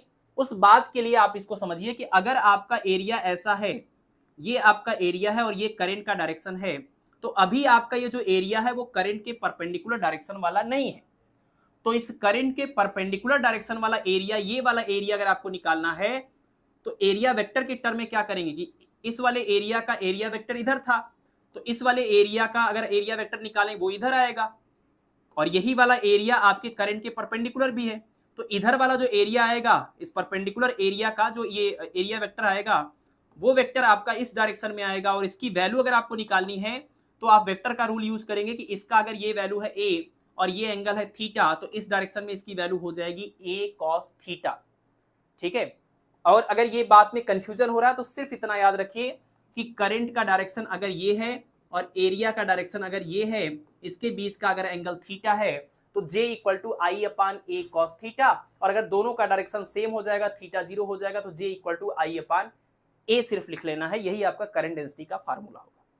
ठीक है, करंट डेंसिटी एक वेक्टर क्वांटिटी होती है और इसका जो डायरेक्शन होता है वो वही होता है जो कि करंट का डायरेक्शन होता है। ठीक है, करंट डेंसिटी का जो डायरेक्शन होता है वो वही होता है जो कि पॉजिटिव चार्ज के मोशन का डायरेक्शन होता है, और पॉजिटिव चार्ज के मोशन का डायरेक्शन मतलब क्या, करंट का डायरेक्शन। तो करंट डेंसिटी का डायरेक्शन करंट का ही डायरेक्शन होता है, बट करंट एक स्केलर क्वांटिटी होती है और करंट डेंसिटी एक वेक्टर क्वांटिटी होती है। करंट डेंसिटी एक वेक्टर क्वांटिटी थी तभी तो यहां पर इसका डॉट प्रोडक्ट चल रहा था। डॉट प्रोडक्ट या क्रॉस प्रोडक्ट वेक्टर क्वांटिटीज के होते हैं, स्केलर क्वांटिटीज के नहीं होते हैं। तो I equal to J dot A, यहां से आपका ये जो करंट डेंसिटी है वो एक वेक्टर क्वांटिटी है, और जबकि करंट आपका एक स्केलर क्वांटिटी होता है और इसका डायरेक्शन वही होता है करंट डेंसिटी का जो कि करंट का डायरेक्शन होता है। और इंपॉर्टेंट बात यहां पर यह है कि करंट डेंसिटी जो है किसी एक पॉइंट के लिए डिफाइन होता है, पूरे कंडक्टर के किसी एक पर्टिकुलर पॉइंट का ये प्रॉपर्टी आपको बताता है, पूरे कंडक्टर की प्रॉपर्टी नहीं बताता है, ठीक है ना। जैसे किसी भी एक पॉइंट पर अगर आप इस पॉइंट पर बात करें तो करंट डेंसिटी की वैल्यू अलग आएगी, किसी दूसरे पॉइंट पर बात करें तो करंट डेंसिटी की वैल्यू अलग आएगी। ये डिपेंड करेगा कि आप किस तरह के इसका किस तरह का कट आपने किया हुआ है। ऐसे काटा हुआ है आपने तो ये एरिया क्रॉस सेक्शन हुआ, जबकि करंट इधर की तरफ जा रही है तो ऐसे में करंट डेंसिटी निकालेंगे तो ये फार्मूला आएगा। बट अगर आपने इस तरीके से काटा हुआ है और यहां पर आप निकाले तो करंट को डिवाइड करेंगे एरिया क्रॉस सेक्शन से, बट यहां पर कॉस थीटा के साथ, कॉस थीटा में थीटा की वैल्यू यहां पर 0 हो जाएगी तो अलग वैल्यू आएगी। मतलब जो आपका एरिया क्रॉस सेक्शन है और जो आपका करंट है, इनके दोनों के अलाइनमेंट या उनके दोनों के बीच के एंगल के ऊपर डिपेंड करेगा अलग अलग पॉइंट पर जे की वैल्यू। तो जे की वैल्यू किसी पर्टिकुलर पॉइंट के लिए डिफाइन होती है, पूरी कंडक्टर के लिए नहीं। इस कंडक्टर के अलग अलग पॉइंट पर आप जाएंगे और जैसा कट आपने इसको किया होगा, जिस तरह के क्रॉस सेक्शन के लिए आप करंट डेंसिटी निकालेंगे उस तरह से थीटा की वैल्यू रखेंगे और अलग अलग वैल्यू अलग अलग पॉइंट पर आपको मिलके यहां पर आएगी, ठीक है। तो ये दोनों जो बातें यहां पर लिखी गई हैं ये बहुत इंपॉर्टेंट है और आप सीधे ये फार्मूला याद कर सकते हैं। अलग अलग आप थीटा की वैल्यू रखते जाएंगे, जे की वैल्यू अलग अलग पॉइंट पर आपको अलग अलग मिलती जाएगी। तो ये पूरे कंडक्टर की प्रॉपर्टी नहीं बताती है, किसी एक पर्टिकुलर पॉइंट के लिए डिफाइन होता है, ठीक है, ठीक है ना। चलिए ये जो आपकी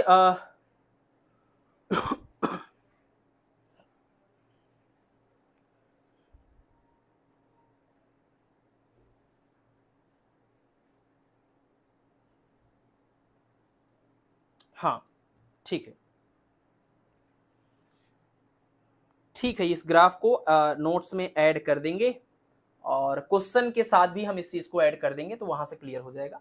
बाकी नोट्स हमने आपको जो लेक्चर नंबर 3 और 4 का नोट्स प्रोवाइड किया था, उस नोट्स में वो चीज मिसिंग है तो उस नोट्स की थियरी में इसको ऐड कर देंगे, है ना।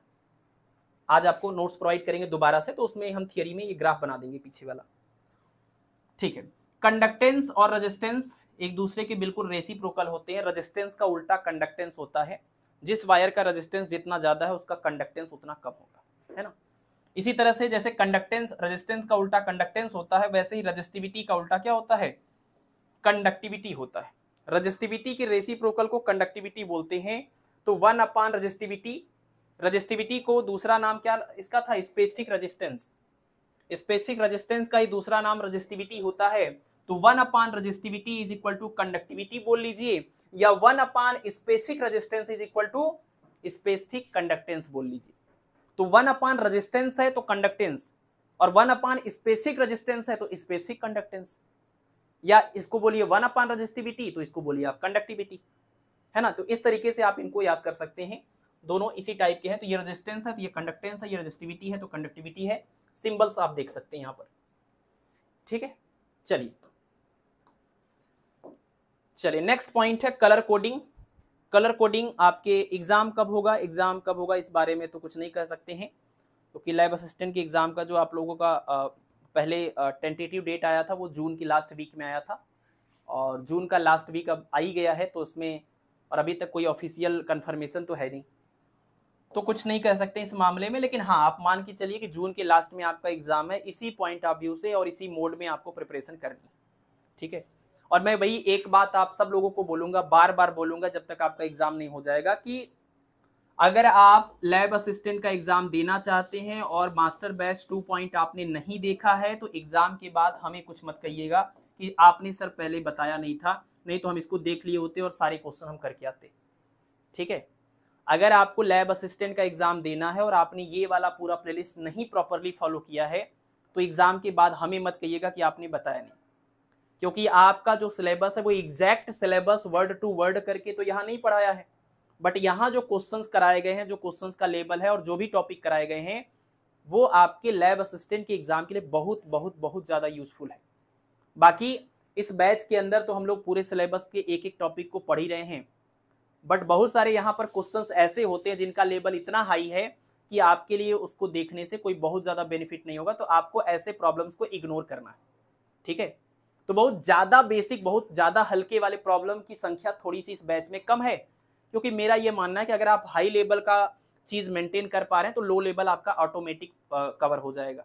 बट वो चीज स्पेशली लैब असिस्टेंट को फोकस करके तो इस बैच में कर नहीं सकते, या स्पेशली हम पीजीटी को भी फोकस करके नहीं कर सकते। तो पीजीटी जिनका है उनको बहुत सारे लोगों को लगता होगा अरे ये क्या बता रहे, इसका तो कोई मतलब नहीं, इतना आसान चीज सबको पता होता है। तो वो इसलिए है क्योंकि लैब असिस्टेंट का से बैच है और सेम सिलेबस भी है। तो दोनों बातें यहाँ पर कि आपको कई बार लैब असिस्टेंट के लिए लगता होगा कि ये बहुत ज्यादा मुश्किल है, ये क्यों पढ़ें, और पीजीटी के लिए आपको ये लगता होगा कि ये कोई बताने वाली बात थोड़ी थी। तो वो चीज मुझे समझना पड़ रहा है कि दोनों को मुझे बैलेंस करके और एवरेज करके चलना पड़ रहा है, हर एक चीज को ध्यान में रखते हुए। इसलिए मैं आपसे बोल रहा हूं कि इस वाले पूरे कंटेंट को आप अच्छे से कवर कर लीजिए। एग्जाम के बाद आप मिलिएगा, फिर आप बताइएगा कितने क्वेश्चंस की हेल्प या कितने अच्छे तरीके से आपको यहां से सपोर्ट मिला है। ठीक है, ये काम आप जरूर कर लेंगे लैब असिस्टेंट के लिए स्पेशली। बाकी तो यहां पर हम लोग सब कुछ कर ही रहे हैं। ठीक है, अगर मैं लैब असिस्टेंट के लिए आपको एक वर्ड में गाइडेंस दूं तो वो यही है कि मास्टर बैच 2.0 को ब्लाइंडली फॉलो कर लीजिए, और उसके साथ इस वाले बैच के जो न्यूमेरिकल्स या थियरीज के जो नोट्स हैं आप रिवीजन के लिए उनको यूज कर सकते हैं। एक बार लेक्चर देख लीजिए, बाकी रिवीजन के लिए आप इस वाले बैच के नोट्स को फॉलो कर सकते हैं टाइम सेव करने के लिए। बट लेक्चर अगर बार बार देखना है तो लेक्चर बार बार आप, ये वाले लेक्चर थोड़ी लंबी भी हैं और इसमें कई सारी चीजें आपको बहुत मुश्किल भी लग रही होंगी, ये वाले लेक्चर को आप देख सकते हैं बार बार। ठीक है, लैब असिस्टेंट के लिए। बाकी पीजीटी के लिए तो मैं कहूंगा कि आपको अपना स्तर जो है, जैसा लेवल है क्वेश्चन का, पेपर का, उस हिसाब से ही आपको चलना पड़ेगा।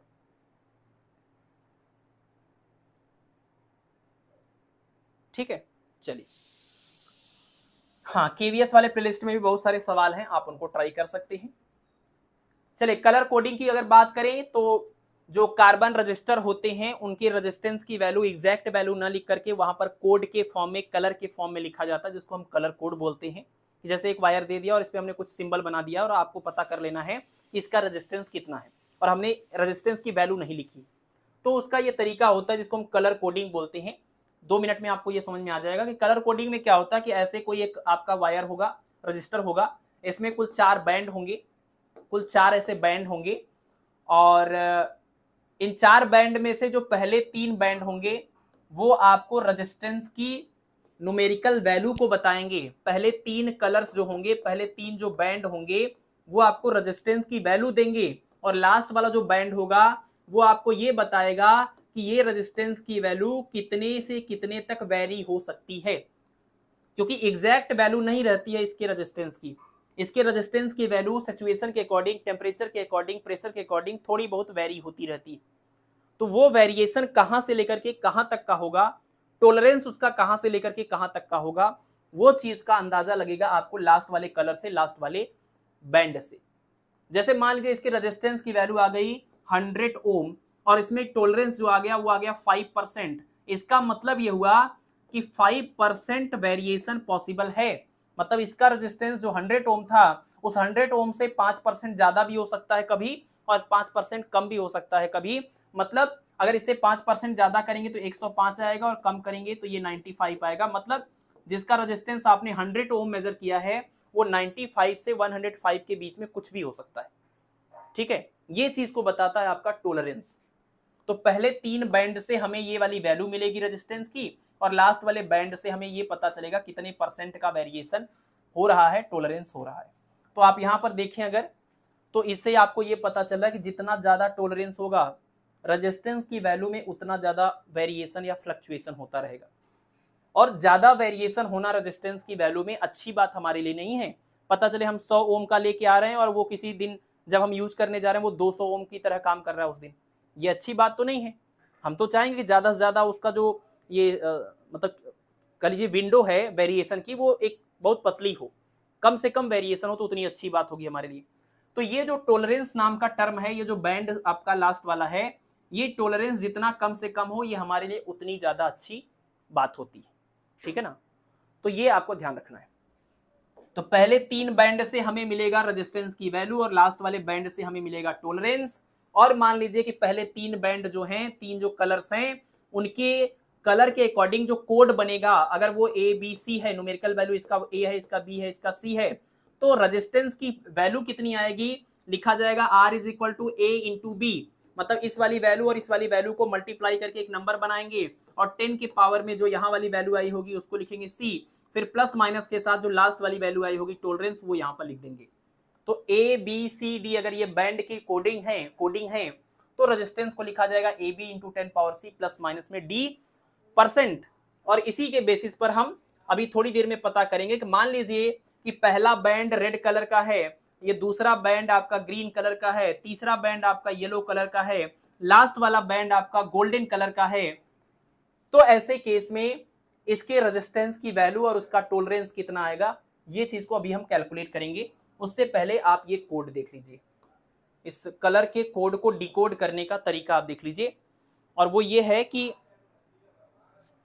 फॉर ABC, मतलब जो आपके बैंड ABC हैं, पहले जो 3 कलर्स हैं, इन तीनों की जगह पर कौन कौन से कलर हो सकते हैं इन तीनों बैंड की जगह पर, तो इतने में से कोई भी कलर हो सकता है, इतने में से कोई भी कलर यहां पर यूज किया जा सकता है।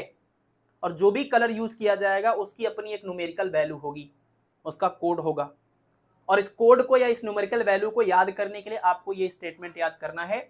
और भी बहुत सारे तरीके से मैं देखता हूं आप लोग बताते हैं, तो अगर कोई और तरीका आपको याद हो उसी को बस याद कर लीजिए ताकि आपको ये कोड याद रहे।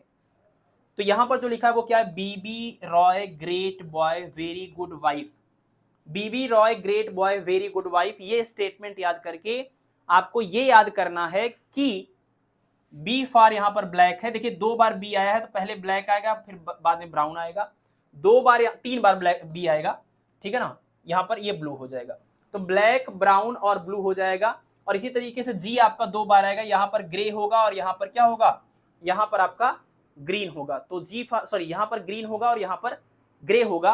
ये सीक्वेंस में भी आपको इस बात का ध्यान रखना है, नहीं तो फिर ये गड़बड़ हो जाएगा। जो चीजें 2 बार आ रही हैं उसका ध्यान रखना, यहां पर ये ग्रीन है और यहां पर आपका ये ग्रे है, बाकी ये ब्लैक है, ये ब्राउन है और ये आपका ब्लू है। तो BB Roy great boy very good wife, ये हो गया, ब्लैक हो गया, ब्राउन हो गया, रेड हो गया, ऑरेंज हो गया, येलो हो गया, ग्रीन हो गया, और ये आपका ब्लू हो गया, वायलेट हो गया, ग्रे हो गया, व्हाइट हो गया। और न्यूमेरिकल वैल्यू अगर स्टार्ट करें तो 0 से स्टार्ट होगा, 0 1 2 3 4 5 6 7 8 9, 0 से लेकर के 9 तक इसकी कोडिंग की गई है, ठीक है, 0 से लेकर 9 तक इसकी कोडिंग की गई है। जो लास्ट वाला बैंड होगा उस लास्ट वाले बैंड की जगह पर क्या आएगा, बैंड डी की जगह पर क्या आ सकता है, सोना चांदी च्यवनप्राश, मतलब च्यवनप्राश मतलब कोई कलर नहीं है, ये कोई मतलब सेंस नहीं बनता इस बात का, तो सोना चांदी का मतलब गोल्डन कलर हो गया, सिल्वर कलर हो गया, लेकिन एक्चुअल में ऐसा एक ऐड आता है ना, हम लोगों ने ऐसे याद किया हुआ सोना चांदी च्यवनप्राश, ऐसा एक ऐड आता था पहले च्यवनप्राश का, तो उससे आपको ये सीक्वेंस याद रहेगा क्योंकि ये पहले आता है और ये बाद में आता है।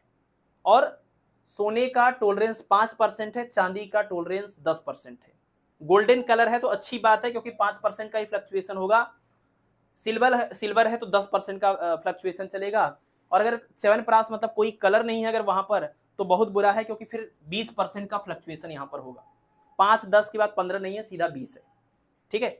तो यहां पर सोना चांदी च्यवनप्राश से आप याद कर लेंगे इसके टॉलरेंस का सीक्वेंस 5%, 10% और 20%। तो इससे आपका ये पूरा रेजिस्टेंस आप कैलकुलेट कर सकते हैं। जैसे आप देख लीजिए, ये आपका अगर रेड कलर का है, ये बी आपका, ये दूसरा वाला जो है ग्रीन है, और तीसरा वाला येलो है, चौथा वाला आपका ये गोल्ड है, इसको आप बोलेंगे ए बैंड है, ये बी बैंड है, ये सी बैंड है और ये डी बैंड है। तो इन सभी बैंड का कोड लिखिए। रेड कलर का कोड कितना होता है, रेड कलर का कोड होता है 2। ग्रीन कलर की बात करें तो ग्रीन कलर का जो कोड होता है वो होता है 5, और येलो कलर की अगर बात करें तो येलो कलर का जो आपका कोड होता है वो होता है 4, यहाँ पर लिखेंगे 4। और सोने की बात करें तो सोने का टॉलरेंस होगा कितना, 5%, ठीक है। अब अगर आपको ए की वैल्यू पता है, बी की वैल्यू पता है, सी की वैल्यू पता है, डी की वैल्यू पता है, तो आप रेजिस्टेंस लिखने के लिए ये यूज कर लेंगे, resistance R is equal to A into B, तो 2 इंटू में 5, ऐसे मतलब 2 इंटू में नहीं, मतलब 2 और 5 को मिलाकर 25, ऐसा डिजिट बनाना है, मल्टीप्लाई नहीं करना है, 5 इंटू 2 10 नहीं करना है, तो ऐसे लिखना है 2 और 5, 2 और 5 है ना, ये बात।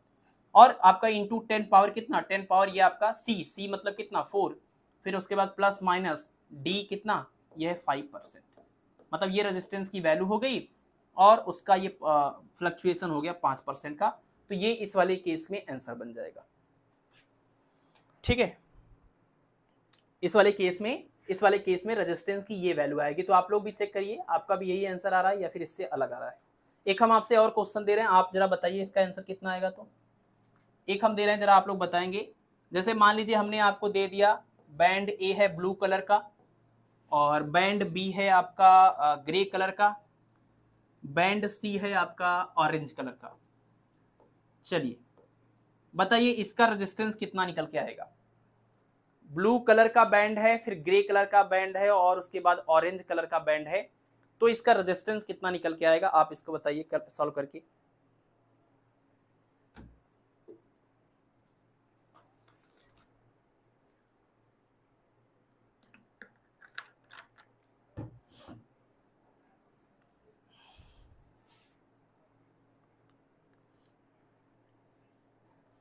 चलिए इसको करते हैं।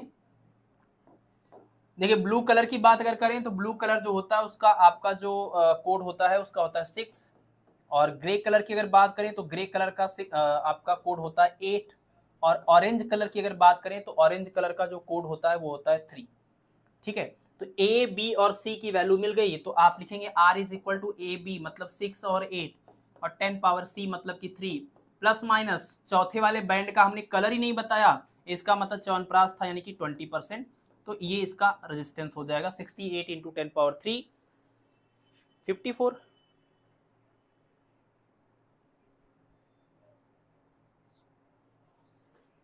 25 की जगह पर 10, 25 की जगह पर 10,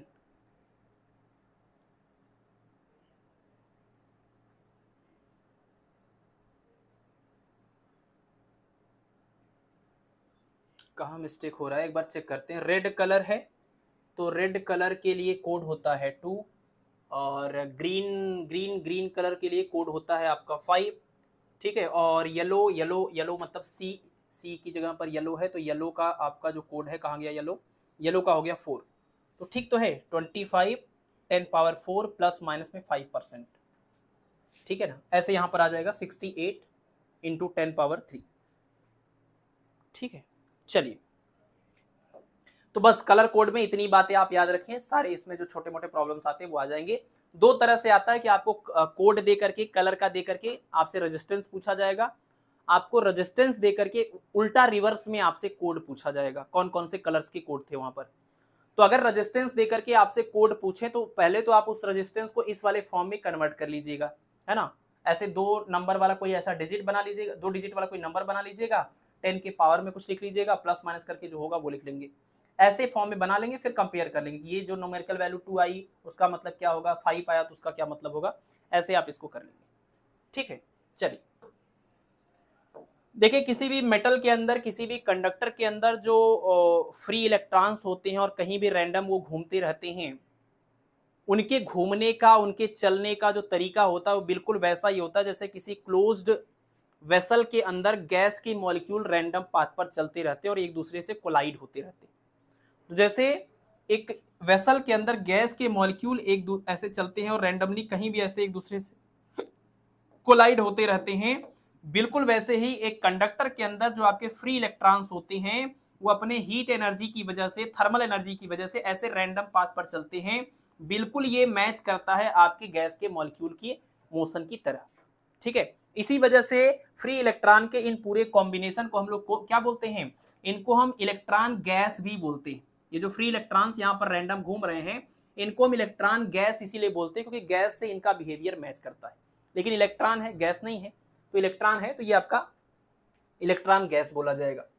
तो इसी electron gas, free electron gas के मॉडल के बेसिस पर अगर हम इसके पूरे इसके अंदर जो फ्री इलेक्ट्रॉन का पूरा कॉन्सेप्ट अगर उसको समझें तो देखिए थर्मल एनर्जी से ये जो इलेक्ट्रॉन मूव करते हैं उनकी थर्मल वेलोसिटी का रेंज बहुत ज्यादा होता है 10 पावर 5 मीटर पर सेकेंड का, और जैसे हम इसके अक्रॉस कोई बैटरी लगा देते हैं और एक प्रॉपर इलेक्ट्रिक फील्ड यहाँ पर क्रिएट हो जाता है और इलेक्ट्रॉन्स, ये जो इलेक्ट्रॉन्स है वो इलेक्ट्रिक फील्ड के बिल्कुल अपोजिट डायरेक्शन में चलना स्टार्ट कर देते हैं।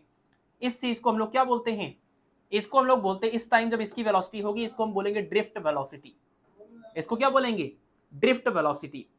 तो जब इलेक्ट्रॉन अपनी थर्मल एनर्जी से रैंडम मोशन कर रहे थे उस टाइम वेलोसिटी थी इसकी थर्मल वेलोसिटी, और थर्मल वेलोसिटीज का जो एवरेज निकल के आता है वो 0 आता है ना, क्योंकि रैंडम इधर उधर कोई किधर भी जा रहा है तो उन सभी वेलोसिटीज का जो एवरेज निकल के आता है वो 0 आता है, लेकिन ड्रिफ्ट वेलोसिटी का जो एवरेज है वो 0 नहीं आता, क्योंकि ड्रिफ्ट वेलोसिटी में सभी इलेक्ट्रॉन एक पर्टिकुलर डायरेक्शन में चल रहे होते हैं और एक पर्टिकुलर डायरेक्शन में सारे लोग जा रहे हैं, तो वो 0 कभी नहीं हो सकता।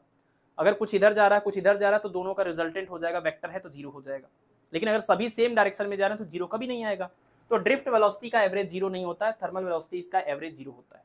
थर्मल वेलोसिटी की बात तब करते हैं जब हम बैटरी लगा देते हैं और बैटरी की वजह से यहाँ पर एक इलेक्ट्रिक फील्ड क्रिएट होता है, और इस इलेक्ट्रिक फील्ड की वजह से क्या होता है, जो आपके इलेक्ट्रॉन है वो इलेक्ट्रिक फील्ड के बिल्कुल अपोजिट डायरेक्शन में मोशन करने लगते हैं, जिस वेलोसिटी से वो चल रहे होते हैं उसको ड्रिफ्ट वेलोसिटी बोलते हैं। थर्मल वेलोसिटी का ये जो ऑर्डर है और ड्रिफ्ट वेलोसिटी का ये जो ऑर्डर है ये आपके एग्जाम के लिए बहुत इंपॉर्टेंट है। 10 पावर 5 ऑर्डर का होता है थर्मल वेलोसिटी और 10 पावर -4 मीटर पर सेकंड के ऑर्डर का होता है ड्रिफ्ट वेलोसिटी। ये ऑर्डर आपको याद रखना है, इसको स्किप नहीं करना है, ये एग्जाम में आता है, ठीक है। बाकी ड्रिफ्ट वेलोसिटी का करंट के साथ जो रिलेशन है वो बहुत फेमस है, आपने इसके पहले सवाल भी देखा होगा इसके ऊपर, I = NEAVD, जहां पर VD का मतलब होता है ड्रिफ्ट वेलोसिटी, बैटरी लगाने के बाद फ्री इलेक्ट्रॉनों की वेलोसिटी, और A मतलब उस कंडक्टर का एरिया क्रॉस सेक्शन जिसकी बात कर रहे हैं, और स्मॉल e मतलब हर एक इलेक्ट्रॉन का चार्ज, और ये स्मॉल n का मतलब है number of free electrons per unit volume. Number of free electrons per unit volume को हम स्मॉल n से रिप्रेजेंट कर रहे हैं, तो स्मॉल n = कैपिटल N/V। इसको हम नंबर डेंसिटी भी बोल सकते हैं, इलेक्ट्रॉन की नंबर डेंसिटी हो जाएगी। तो स्मॉल n का मतलब number of electrons per unit volume या नंबर डेंसिटी, और बाकी चीजें आप समझ रहे हैं। I यहाँ पर करंट है। रेजिस्टेंस का ये फार्मूला आप पहले भी देख चुके हैं, ρ × L/A, लेकिन फ्री इलेक्ट्रॉन गैस मॉडल के बेसिस पर हम इसी रेजिस्टेंस को ऐसे लिख सकते हैं mL/ne² τA। अब यहाँ पर L और A को अगर छोड़ दिया जाए, L और A को छोड़ दिया जाए, तो ये जो m/ne² τ दिख रहा है ये रो की जगह पर लिखा हुआ है, ठीक है ना। तो किसी भी मटेरियल की जो रेजिस्टिविटी होती है वो m के ऊपर, n के ऊपर और टाउ के ऊपर डिपेंड करती है। m मतलब मास ऑफ इलेक्ट्रॉन, तो ये कांस्टेंट हो गया, तो n और ये टाउ के ऊपर डिपेंड करती है। जितना ज्यादा किसी मटेरियल के अंदर क्या होगा, जितना ज्यादा मटेरियल के अंदर आपके ये फ्री इलेक्ट्रॉन्स होंगे पर यूनिट वॉल्यूम में, उसकी जो रेजिस्टिविटी होगी वो उतनी कम होगी और कंडक्टिविटी उतनी ज्यादा होगी, ठीक है। ये जो टाउ है इसको हम बोलते हैं रिलैक्सेशन टाइम, और ये रिलैक्सेशन टाइम बिल्कुल वैसे ही डिफाइन है जैसे गैस के केस में, कि एक गैस का मॉलिक्यूल गया किसी से टकराया, फिर यहाँ पर दूसरे से जाके टकराया, तो दो लगातार, एक कोलिजन यहाँ हुआ, एक कोलिजन हुआ यहाँ हुआ, दो लगातार कोलिजन के बीच में जो टाइम लग रहा है उस टाइम को, उस एवरेज टाइम को हम बोलते हैं रिलैक्सेशन टाइम। और जो एवरेज डिस्टेंस होती है दो लगातार कोलिजन की, उस एवरेज डिस्टेंस को हम बोलते हैं mean free path, mean free path, ठीक है ना। तो रिलैक्सेशन टाइम यहाँ पर टाउ है, रिलैक्सेशन टाइम क्या है, टाउ है। चलिए नेक्स्ट है हमारा मोबिलिटी। तो मोबिलिटी ये बताता है कि इलेक्ट्रिक फील्ड अप्लाई करने के बाद कौन कितनी तेजी से मूव करेगा, मतलब पर यूनिट इलेक्ट्रिक फील्ड पर कितनी आपकी ड्रिफ्ट वेलोसिटी इलेक्ट्रॉन के अंदर आ रही है या चार्ज पार्टिकल के अंदर आ रही है, उसको हम लोग मोबिलिटी बोलते हैं। और इसको रिलैक्सेशन टाइम के टर्म में ऐसे लिखते हैं, μ = E τ/m। ये वाले जो फार्मूले हैं आपके फ्री इलेक्ट्रॉन गैस मॉडल वाले, ये वाले आपके लिए जरूरी हैं, इनमें कुछ रिलेशन बना करके आपसे सवाल पूछते रहते हैं एग्जाम में, तो इस वाले रिलेशन को आपको ज्यादा सीरियस लेंगे। E τ/m, यहाँ पर mL/ne² τA, और इसको इससे कंपेयर करेंगे तो रो का फार्मूला मिलेगा m/ne² τ करके, इसको भी आप इससे रिलेट कर सकते हैं, ठीक है। दो तरह के सेल होते हैं, एक प्राइमरी सेल होता है जो कभी एक बार खत्म हो गया तो वो दोबारा से रिचार्ज नहीं होगा, छोटे वाले जो सेल आते हैं प्राइमरी सेल बोलते हैं। इनका वोल्टेज बहुत ही कम होता है, जनरली 1.5 वोल्ट के आसपास या उससे कम होता है, वजन में बहुत ही हल्के होते हैं। इसके एग्जाम्पल्स हैं आपके वोल्टेक्स सेल और डेनियल सेल और ड्राई सेल, ये करके ये जो आपके सेल हैं ये आपके प्राइमरी सेल के अंतर्गत आते हैं, इसके एग्जाम्पल्स है। सेकेंडरी सेल की बात करें तो वो होते हैं जो आपके रिचार्जेबल होते हैं, इनका वोल्टेज 1.5 वोल्ट से ज्यादा होता है, 12 वोल्ट की बैटरी जानते हैं आप, थोड़ा सा ये हैवी होता है। इसके एग्जाम्पल हैं लेड स्टोरेज सेल और निकल कैडमियम सेल, ये सब आपके सेकेंडरी सेल के एग्जाम्पल है। प्रॉब्लम सिर्फ इतनी है इसमें कि आपसे कई बार एक तो ये एग्जाम्पल देकर पूछते हैं कि ये कौन सा सेल है, और दूसरा ये पूछते हैं कि कौन, मतलब डिफिनीशन में 4 ऑप्शन बनाते हैं जिसमें बोलते हैं कि ऐसा सेल जो रिचार्ज हो जाए, जो ना हो, इसका वोल्टेज हाई हो, जिसका ये हो वो हो, तो उसमें से पूछते हैं कि कौन सा स्टेटमेंट करेक्ट है और कौन सा इनकरेक्ट है, ऐसा करके पूछते हैं। तो आपको फिर ये याद रखना पड़ेगा कि जो रिचार्ज नहीं हो सकता, हल्का होता है, वोल्टेज कम होता है, वो प्राइमरी है, और जो रिचार्ज हो सकता है और वोल्टेज ज़्यादा है और वजनदार है वो आपका सेकेंडरी सेल है, ठीक है। बहुत सारे सेलों के कॉम्बिनेशन को हम लोग बैटरी बोलते हैं। और बहुत सारे सेलों को जोड़ के जब आप बैटरी बनाते हैं तो वो जो आपने बैटरी बनाई बहुत सारी सेलों को जोड़ करके, अब उसको जोड़ने के बाद आपको जो करंट मिलेगा वो अच्छा मिलेगा पहले से, एक सिंगल वाले सेल से ज्यादा मिलेगा या कम मिलेगा, ये बड़ी इंपॉर्टेंट बात है। ऐसा नहीं कि आप बहुत सारे सेल को जोड़ देंगे तो करंट की वैल्यू बढ़ जाएगी, अब सारे सेल के कॉम्बिनेशन के फॉर्म में हमें रिजल्ट मिलेगा, ऐसा जरूरी नहीं होता है। आपको यह देखना पड़ता है कि आपका जो सेल है जिसको आप आपस में जोड़ रहे हैं, उन सेलों का जो इंटरनल रेजिस्टेंस है, जिस सर्किट के साथ आप उसको जोड़ रहे हैं, उस सर्किट के एक्सटर्नल रेजिस्टेंस के रिस्पेक्ट में कम है या फिर ज्यादा है, ये मैटर करता है। ठीक है, इसी वजह से अगर आपको हाई स्ट्रेंथ वाला करंट चाहिए होगा तो आप बहुत सारे सेलों का कॉम्बिनेशन करके बैटरी तो बनाएंगे, बट कौन से कॉम्बिनेशन में बनाएंगे ये बहुत इंपॉर्टेंट बात है। तो अगर आप सीरीज कॉम्बिनेशन करते हैं बहुत सारे सेलों का, सीरीज कॉम्बिनेशन की एक सेल है फिर इसके बाद एक और सेल है फिर इसके बाद एक और, ऐसा सीरीज कॉम्बिनेशन अगर आप लेते हैं बहुत सारे सेलों का, तो करंट का एक्सप्रेशन आएगा NE अपान में NR अपान में R। एक्चुअल में ये टोटल EMF अपान टोटल रेजिस्टेंस ही लिखा हुआ है। सभी 1 2 3 ऐसे करके n सेल हैं, हर सेल का इंटरनल रेजिस्टेंस स्मॉल r है तो n सेल का इंटरनल रेजिस्टेंस NR हो जाएगा, और इसके साथ में आपका एक्सटर्नल रेजिस्टेंस सीरीज में जुड़ा हुआ है तो यहाँ पर कैपिटल R इसका वाला जुड़ जाएगा।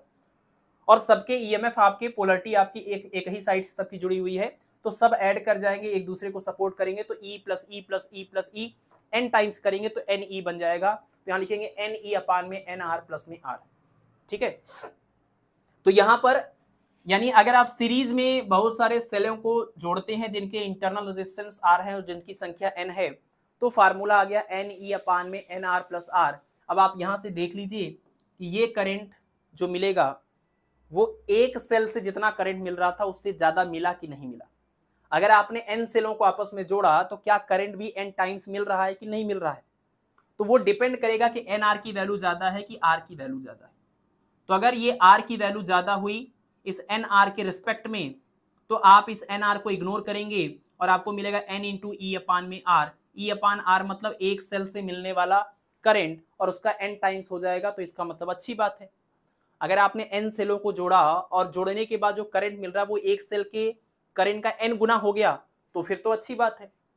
लेकिन अगर इसका उल्टा हुआ तो फिर ऐसे केस में आपको इसको जोड़ने का कोई फायदा नहीं होगा। तो ये केस सीरीज कॉम्बिनेशन सेलों का तब इफेक्टिव होता है जब एक्सटर्नल रेजिस्टेंस इंटरनल रेजिस्टेंस के रिस्पेक्ट में क्या हो, ज्यादा हो। अगर एक्सटर्नल रेजिस्टेंस ज्यादा है तो सीरीज कॉम्बिनेशन से फायदा मिलेगा, और अगर इंटरनल रेजिस्टेंस ज्यादा है तो आपको पैरेलल कॉम्बिनेशन से फार्मूला मिलेगा, फायदा मिलेगा, क्योंकि पैरेलल कॉम्बिनेशन में ये एक्सप्रेशन ऐसा बन के निकल के आता है ना, सभी ये 1 अपान आर करके फिर इस वाले आर को सीरीज में जोड़ेंगे, रिजल्टेंट निकालेंगे तो आपको ये मिलेगा आर प्लस एन आर करके। ठीक है ना, मतलब are plus N R upon में ई एन रहेगा और ये एन ऊपर चला जाएगा तो एन ई अपान में आर प्लस एन आर होगा। यानी बिल्कुल ऐसा ही है, बस ये जो एन स्मॉल आर के साथ था वो एन अब कैपिटल आर के साथ चला गया। और यहां से करंट की वैल्यू आपको एन टाइम्स तब मिलेगी जब क्या हो जाएगा, ये स्मॉल आर वाली वैल्यू इस कैपिटल आर वाली वैल्यू से काफी ज्यादा हो, यानी इंटरनल रेजिस्टेंस जो है वो एक्सटर्नल रेजिस्टेंस से ज्यादा हो। तो ऐसे में ये वाले पार्ट को आप इग्नोर करेंगे तो आपको मिलेगा एन ई अपान आर। एक सेल के मिलने वाले करंट का एन गुना आपको तब मिलेगा जब स्मॉल आर की वैल्यू कैपिटल आर से ज्यादा होगी। तो अगर एक्सटर्नल रेजिस्टेंस ज्यादा है तो सीरीज कॉम्बिनेशन में फायदा है, और अगर इंटरनल रेजिस्टेंस ज्यादा है तो पैरेलल कॉम्बिनेशन में फायदा आपको मिलेगा। इसलिए आपको ये रिजल्ट को, मतलब ये फार्मूला अगर याद रहे तो ये वाली बात आप यहां से निकाल सकते हैं कि कौन ज्यादा होने पर फायदा मिलेगा या नहीं मिलेगा।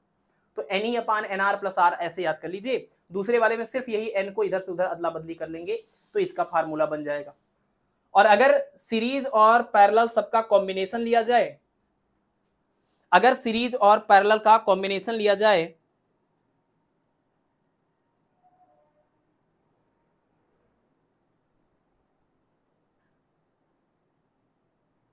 ठीक है, चलिए अभी यहां पर एक एग्जांपल करेंगे। अगर हम सीरीज और पैरेलल का कॉम्बिनेशन ले, कहने का मतलब क्या, कहने का मतलब ये कि जैसे एक सेल ये हुआ, इसके आगे एक सेल और जोड़ा, इसके आगे एक सेल और जोड़ा, ऐसे अगर हम करते जाएं, ये क्या हुआ, ये तो हमारा सीरीज हुआ। लेकिन पैरेलल भी इसी में आप यूज कर लीजिए। ये तो आपने ऐसे जोड़ लिया, इसके बाद एक और ऐसा ही सीक्वेंस ले लीजिए, ऐसा ही एक सीक्वेंस और ले लीजिए, ये ऐसे हो गया, इसी में और एक ले लीजिए। तो इस टाइम अगर आप देखें तो इसमें सीरीज और पैरेलल दोनों है। इन सब का आपस में क्या हो रहा है, सीरीज कॉम्बिनेशन बस। बट ये वाला जो पहला वाला सर्किट है, ये जो दूसरा वाला है और ये जो तीसरा वाला है, इन सब का आपस में क्या हो रहा है, पैरेलल कॉम्बिनेशन। तो वही इसी को हम बोल रहे हैं मिक्स्ड ग्रुपिंग। अगर मान लीजिए हर एक रो में कितने सेल हैं, n, 1 2 3 ऐसे करते करते कितने n, इसमें भी 1 2 3 ऐसे कितने n, 1 2 3 और कितने n, ऐसे हर एक रो में अगर कितने सेल हैं, n सेल हैं। बट ये जो नंबर ऑफ रोज हैं, 1 है 2 है 3 है, ये नंबर ऑफ रोज कितने हैं, m। तो कह रहे हैं कि अगर नंबर ऑफ रोज हैं m और हर एक रो में नंबर ऑफ सेल कितने हैं, n, तो ऐसे में इस मिक्स्ड ग्रुपिंग में आपको ये फार्मूला मिलता है MNE/NR प्लस में MR। ये मिलता है करंट का एक्सप्रेशन इस मिक्स्ड ग्रुपिंग के केस में, डेरिवेशन की बात। और इस फार्मूले में अगर आप चाहते हैं कि करंट की ये वैल्यू ज्यादा से ज्यादा आपको मिले, तो ये तब पॉसिबल होता है जब ये वाली वैल्यू और ये वाली वैल्यू आपस में बिल्कुल इक्वल होते हैं। जब ये वाली वैल्यू और ये वाली वैल्यू आपस में बिल्कुल इक्वल होते हैं तो आपको इस करंट की वैल्यू मिलती है मैक्सिमम। तो अगर NR इक्वल टू MR है तो इसका मतलब R इक्वल टू हो जाएगा NR अपान में M, और ये जो NR अपान में M है वो एक्चुअल में है टोटल इंटरनल रेजिस्टेंस। ध्यान दीजिएगा, ये कैपिटल R तो पता है कि जो बाहर आपने ये सर्किट जोड़ा था उसका ये एक्सटर्नल रेजिस्टेंस R था, बट NR अपान में M जो लिखा हुआ है वो पूरा जो पूरा पार्ट आ रहा है ये है टोटल इंटरनल रेजिस्टेंस। कैसे भाई, एक सेल का आपने बोला स्मॉल r, इसका स्मॉल r, इसका स्मॉल r, इसका स्मॉल r, तो सब कितने लोग हैं, n लोग हैं। तो स्मॉल r को n टाइम सीरीज में जोड़ेंगे तो ये बन जाएगा nr। यहां से कितना आएगा, यहां से आएगा nr, यहां से भी कितना आएगा nr। ऐसा कितनी बार होगा, m टाइम्स होगा, m रोज है तो m टाइम्स होगा। और ये m टाइम्स अगर आप इसी रेजिस्टेंस को जोड़ते जाए वो भी पैरेलल में, तो जो इनका रिजल्टेंट आएगा अगर उसको r डैश बोले तो 1/nr plus 1/nr plus 1/nr कितनी बार करना पड़ेगा, ऐसे m टाइम्स करना पड़ेगा। और सेम ही चीज को हम अगर m टाइम्स जोड़ना है तो हम m से मल्टीप्लाई कर लें तो m अपान में आ जाएगा nr is equal to 1/r dash. तो r डैश की वैल्यू आएगी m अपान में कितना, nr। यानी इन सभी इंटरनल रेजिस्टेंस को पहले सीरीज में जोड़ लीजिए, वो आ जाएगा nr। और अब इस nr वाले nr को कितनी बार, m बार जोड़ लीजिए पैरेलल में, तो उनका जो इक्विवेलेंट आ जाएगा वो आ जाएगा m अपान में nr, नहीं ये सॉरी ये आएगा m अपान में nr किसकी वैल्यू, 1/r डैश की वैल्यू। तो r डैश की वैल्यू इसका उल्टा कर लीजिए, nr अपान में कितना हो जाएगा m। तो nr अपान में m जो है इस पूरे सभी सेलों का टोटल इंटरनल रेजिस्टेंस है। ये सर्किट का आपका एक्सटर्नल रेजिस्टेंस है। जब total internal resistance total external resistance के बराबर हो जाएगा तो मिक्स्ड ग्रुपिंग के केस में आपको जो करंट मिलेगा वो मैक्सिमम मिलेगा। मिक्स्ड ग्रुपिंग के केस में आपको करंट मैक्सिमम कब मिलेगा, यही पूछते हैं सवाल में आपसे कि करंट मैक्सिमम कब होगा, जब सभी सेलों का टोटल इंटरनल रेजिस्टेंस सर्किट के एक्सटर्नल रेजिस्टेंस के बराबर होता है, उस टाइम आपको मिक्स्ड ग्रुपिंग में करंट की वैल्यू मैक्सिमम मिलती है। ठीक है ना, ठीक है। तो करंट की वैल्यू अगर आपको मैक्सिमम मिलेगी तो इस केस में अगर हम आपसे पूछें कि आपका जो सोर्स है जिससे आप करंट ले रहे हैं, जिससे पावर आप ले रहे हैं, उस सोर्स की इफिशियंसी पूछ लेते हैं। ये बड़ा फेमस सवाल था इसलिए इसको ऐड किया है एडिशनल यहाँ पर। इसको बोलते हैं मैक्सिमम पावर थ्योरम। और मैक्सिमम पावर थ्योरम ये इसी प्रिंसिपल पर बेस्ड है कि अगर आपके पास कोई भी सोर्स ऑफ ईएमएफ है जिससे आप करंट ले रहे हैं, उससे मैक्सिमम पावर आप कब ड्रॉ कर पाएंगे, उससे मैक्सिमम आउटपुट आप कब ले पाएंगे, जब उस सर्किट के उसके साथ जुड़ा हुआ जो एक्सटर्नल रेजिस्टेंस होगा वो उस पर्टिकुलर सोर्स के साथ पर्टिकुलर सेल के इंटरनल रेजिस्टेंस के इक्वल होगा। अगर एक अकेले है तब, बहुत सारे हैं तो इस तरह की कंडीशन बनेगी। बट बात निकल के वही आ रही है कि टोटल इंटरनल रेजिस्टेंस कह लीजिए, यहाँ एक ही है तो बोलेंगे इंटरनल रेजिस्टेंस बराबर क्या हो जाए, एक्सटर्नल रेजिस्टेंस हो जाए। तो जब सेल का इंटरनल रेजिस्टेंस या बहुत सारे सेलों का टोटल इंटरनल रेजिस्टेंस सर्किट के एक्सटर्नल रेजिस्टेंस के बराबर होता है तो आपको उस सेल से या उस बैटरी से मैक्सिमम करंट मिलती है। मैक्सिमम करंट का मतलब मैक्सिमम आउटपुट या मैक्सिमम पावर मिलती है। इस वाले थ्योरम को हम बोलते हैं मैक्सिमम पावर थ्योरम। और अगर हम इंस्ट्रूमेंट के इफिशियंसी की बात करें तो इफिशियंसी हमें बोलता है कि आउटपुट पावर अपान इनपुट पावर को बोलते हैं इफिशियंसी, है ना। तो अगर हम इस पर्टिकुलर केस में अगर हम इस मैक्सिमम पावर थ्योरम को यूज करें, मैक्सिमम आउटपुट पावर पाने के लिए हमें इंटरनल और एक्सटर्नल रेजिस्टेंस को बराबर करना पड़ेगा। तो eta is equal to output power हो जाएगा। आउटपुट मतलब ये आर के क्रॉस हमें जो पावर मिल रहा है, तो इस आर के क्रॉस पावर कितना मिल जाएगा, इसके क्रॉस पोटेंशियल ड्रॉप वी हो जाएगा और इसमें जाने वाला करंट आई है तो वी आई हो जाएगा पावर। और अपान में इनपुट पावर, तो इनपुट की जब बात करें तो सेल, आपको पता है सेल सहित पूरे सर्किट की जब बात करते हैं तो हम एक्सटर्नल ये टर्मिनल वोल्टेज नहीं लिखते हैं बल्कि हम इसका ईएमएफ लिखते हैं, है ना। जब पूरे उसकी बात करते हैं तो यहाँ पर हम क्या लिखते हैं, ईएमएफ ई, और जो करंट पास हो रहा था वो आई था। तो जब एक्सटर्नल सर्किट की बात करेंगे, आउटपुट की बात करेंगे तो टर्मिनल वोल्टेज वी लेंगे, जब इनपुट की बात करेंगे तो हम टोटल ईएमएफ ई लेंगे, तो ई इंटू में आई से आई कट जाएगा, वी अपान में ई बचेगा, वी अपान में ई बचेगा। और वी की अगर बात करें तो वी इक्वल टू होता है आई इंटू में आर, तो एक्सटर्नल सर्किट का वी था तो वी आई इंटू में एक्सटर्नल का रेजिस्टेंस आर, और ई जो है वो इंटरनल का था तो ई इक्वल टू हो जाएगा करंट आई इंटू में ई, मतलब पूरे सर्किट के लिए होता है। तो हम इसका इंटरनल रेजिस्टेंस और ये एक्सटर्नल रेजिस्टेंस दोनों को जोड़ लेंगे क्योंकि दोनों सीरीज कॉम्बिनेशन में है।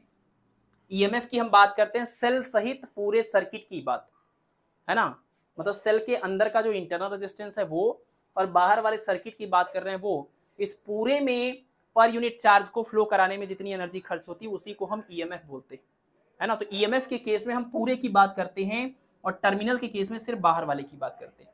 तो यहाँ पर वी आई और यहाँ पर ई आई, आई से आई कटा, वी की जगह पर आई इंटू आर, ई की जगह पर आई आर प्लस आर, फिर से ये कैंसिल होगा, R upon R plus R आएगा। ये हमारा अभी तो जनरल केस था, अभी तो जनरल केस था, हमने मैक्सिमम पावर थ्योरम का ये कंडीशन यूज किया नहीं। जैसे हम ये कंडीशन यूज करेंगे, स्मॉल आर की जगह पर कैपिटल आर रखेंगे, R upon R plus R यानी आर अपान 2r, इससे ये कैंसिल होगा, 1 अपान 2 आएगा, और इसको आप 100 से मल्टीप्लाई करेंगे तो इफिशियंसी 50% आएगी।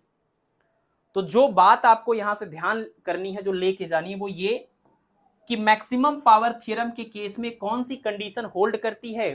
तो कंडीशन वही होल्ड करती है कि सेल का इंटरनल रेजिस्टेंस अगर सर्किट के एक्सटर्नल रेजिस्टेंस के बराबर हो जाए तो आप किसी भी सोर्स से मैक्सिमम पावर ले सकते हैं, मैक्सिमम आउटपुट आपको मिलेगा वहां पर इस पर्टिकुलर कंडीशन में। तो इसको बोलेंगे condition of maximum power theorem, ये बात याद करनी। बाकी इफिशियंसी निकालने का ये फार्मूला होता है, और जब हम मैक्सिमम पावर थ्योरम अप्लाई करके हम इफिशियंसी कैलकुलेट करने की बात करेंगे तो यहां पर हमें 50% मिलती है। ये न्यूमेरिकल वैल्यू आपको याद रखनी, ठीक है ना। तो मैक्सिमम पावर थ्योरम के केस में किसी भी सोर्स की इफिशियंसी 50% होती है, और ये कंडीशन काम कब करता है, जब small R equal to capital R होता है, ठीक है, ठीक है ना।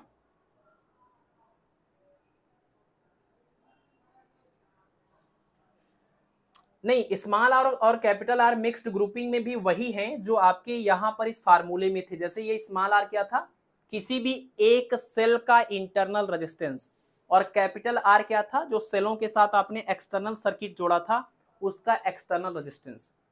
तो कैपिटल आर मतलब एक्सटर्नल रेजिस्टेंस, स्मॉल आर मतलब सेल का इंटरनल रेजिस्टेंस। वही बात यहां पर भी है, जितने भी सेल हमने जोड़े हैं वो सभी एक जैसे हैं, मतलब सबका इंटरनल रेजिस्टेंस एक जैसा है, ठीक है। तो इस वजह से ये स्मॉल आर का मतलब यहां पर अभी भी वही है, किसी भी एक सेल का इंटरनल रेजिस्टेंस, और जितने भी सेल हैं सबका इंटरनल रेजिस्टेंस एक ही जैसा है, वो स्मॉल आर ही है। और आर का मतलब है जो आपने बाहर एक्सटर्नल रेजिस्टेंस जोड़ा है वो कैपिटल आर हो जाएगा, वही सेम चीज है जो पीछे था, ठीक है। चलिए एक अगर एग्जांपल से हम इस बात को समझने की कोशिश करें कि मान लीजिए अगर हमने आपको दे दिया कितना, कि किसी चीज का जो रेजिस्टेंस है वो है 653, और प्लस माइनस में यहां पर लिख दिया हमने क्या, 10%। अब मान लीजिए हम आपसे पूछ रहे हैं कि कौन कौन से कोड यूज हुए थे, तो 653 प्लस माइनस में 10% लिखा हुआ है। यहां से बताना थोड़ा मुश्किल होगा अभी, क्योंकि आपको पहले अपने इसको स्टैंडर्ड फॉर्म में कन्वर्ट करना होगा, ऐसे r is equal to A B into 10 power, r is equal to A B 10 power यहाँ पर c, और प्लस माइनस यहाँ पर क्या हो जाएगा, ये हो जाएगा 10%, ठीक है।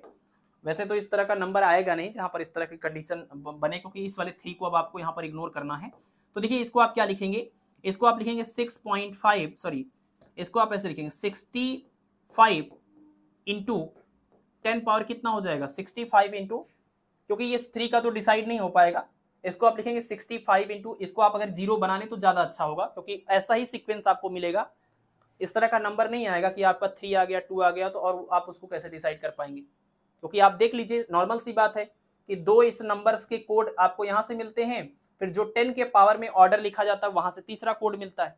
तो इस वाले नंबर का कोई इंपॉर्टेंस नहीं है, यहाँ 3 4 5 क्या लिखा है। तो यहाँ पर हम क्या करेंगे, यहाँ पर आप लिख लीजिए 6 अगर 50 है तो ये हो जाएगा 65 इंटू 10 पावर 1 और प्लस माइनस ये हो जाएगा आपका 10%। बस इसको आप स्टैंडर्ड फॉर्म में आपने कन्वर्ट कर लिया। अब आप देख लीजिए 6 जो है किसका कोड है, 5 किसका कोड है और 1 किसका कोड है। तो ये पहला बैंड हो जाएगा, ये दूसरा बैंड हो जाएगा, ये तीसरा बैंड हो जाएगा, ये चौथा बैंड हो जाएगा।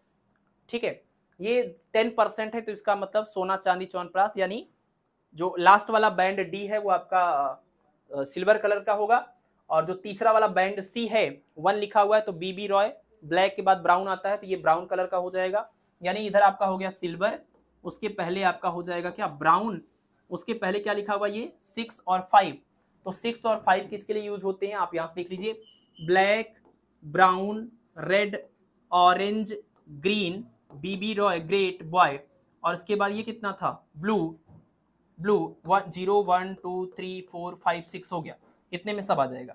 तो देखिए जहां 6 लिखा हुआ है वो 6 हो जाएगा आपका ब्लू के लिए, जहां 5 लिखा हुआ है वो हो जाएगा आपका ग्रीन के लिए। इसका मतलब आपका आंसर कितना बना, अगर हम ए बी सी डी करके लिखें तो जो 6 लिखा हुआ है उस 6 का मतलब हो जाएगा ब्लू, जो 5 लिखा हुआ है उसका मतलब हो जाएगा ग्रीन, और जो सी लिखा हुआ है मतलब 10 पावर 1 वो हो जाएगा आपका ब्लैक के बाद ये ब्राउन हो जाएगा। ठीक है ना, ये ब्लू है ये ब्राउन है, और यहाँ पर ब्राउन, और लास्ट वाला जो डी है वो 10% लिखा था तो 10% आता है चांदी के लिए, तो ये हो जाएगा सिल्वर।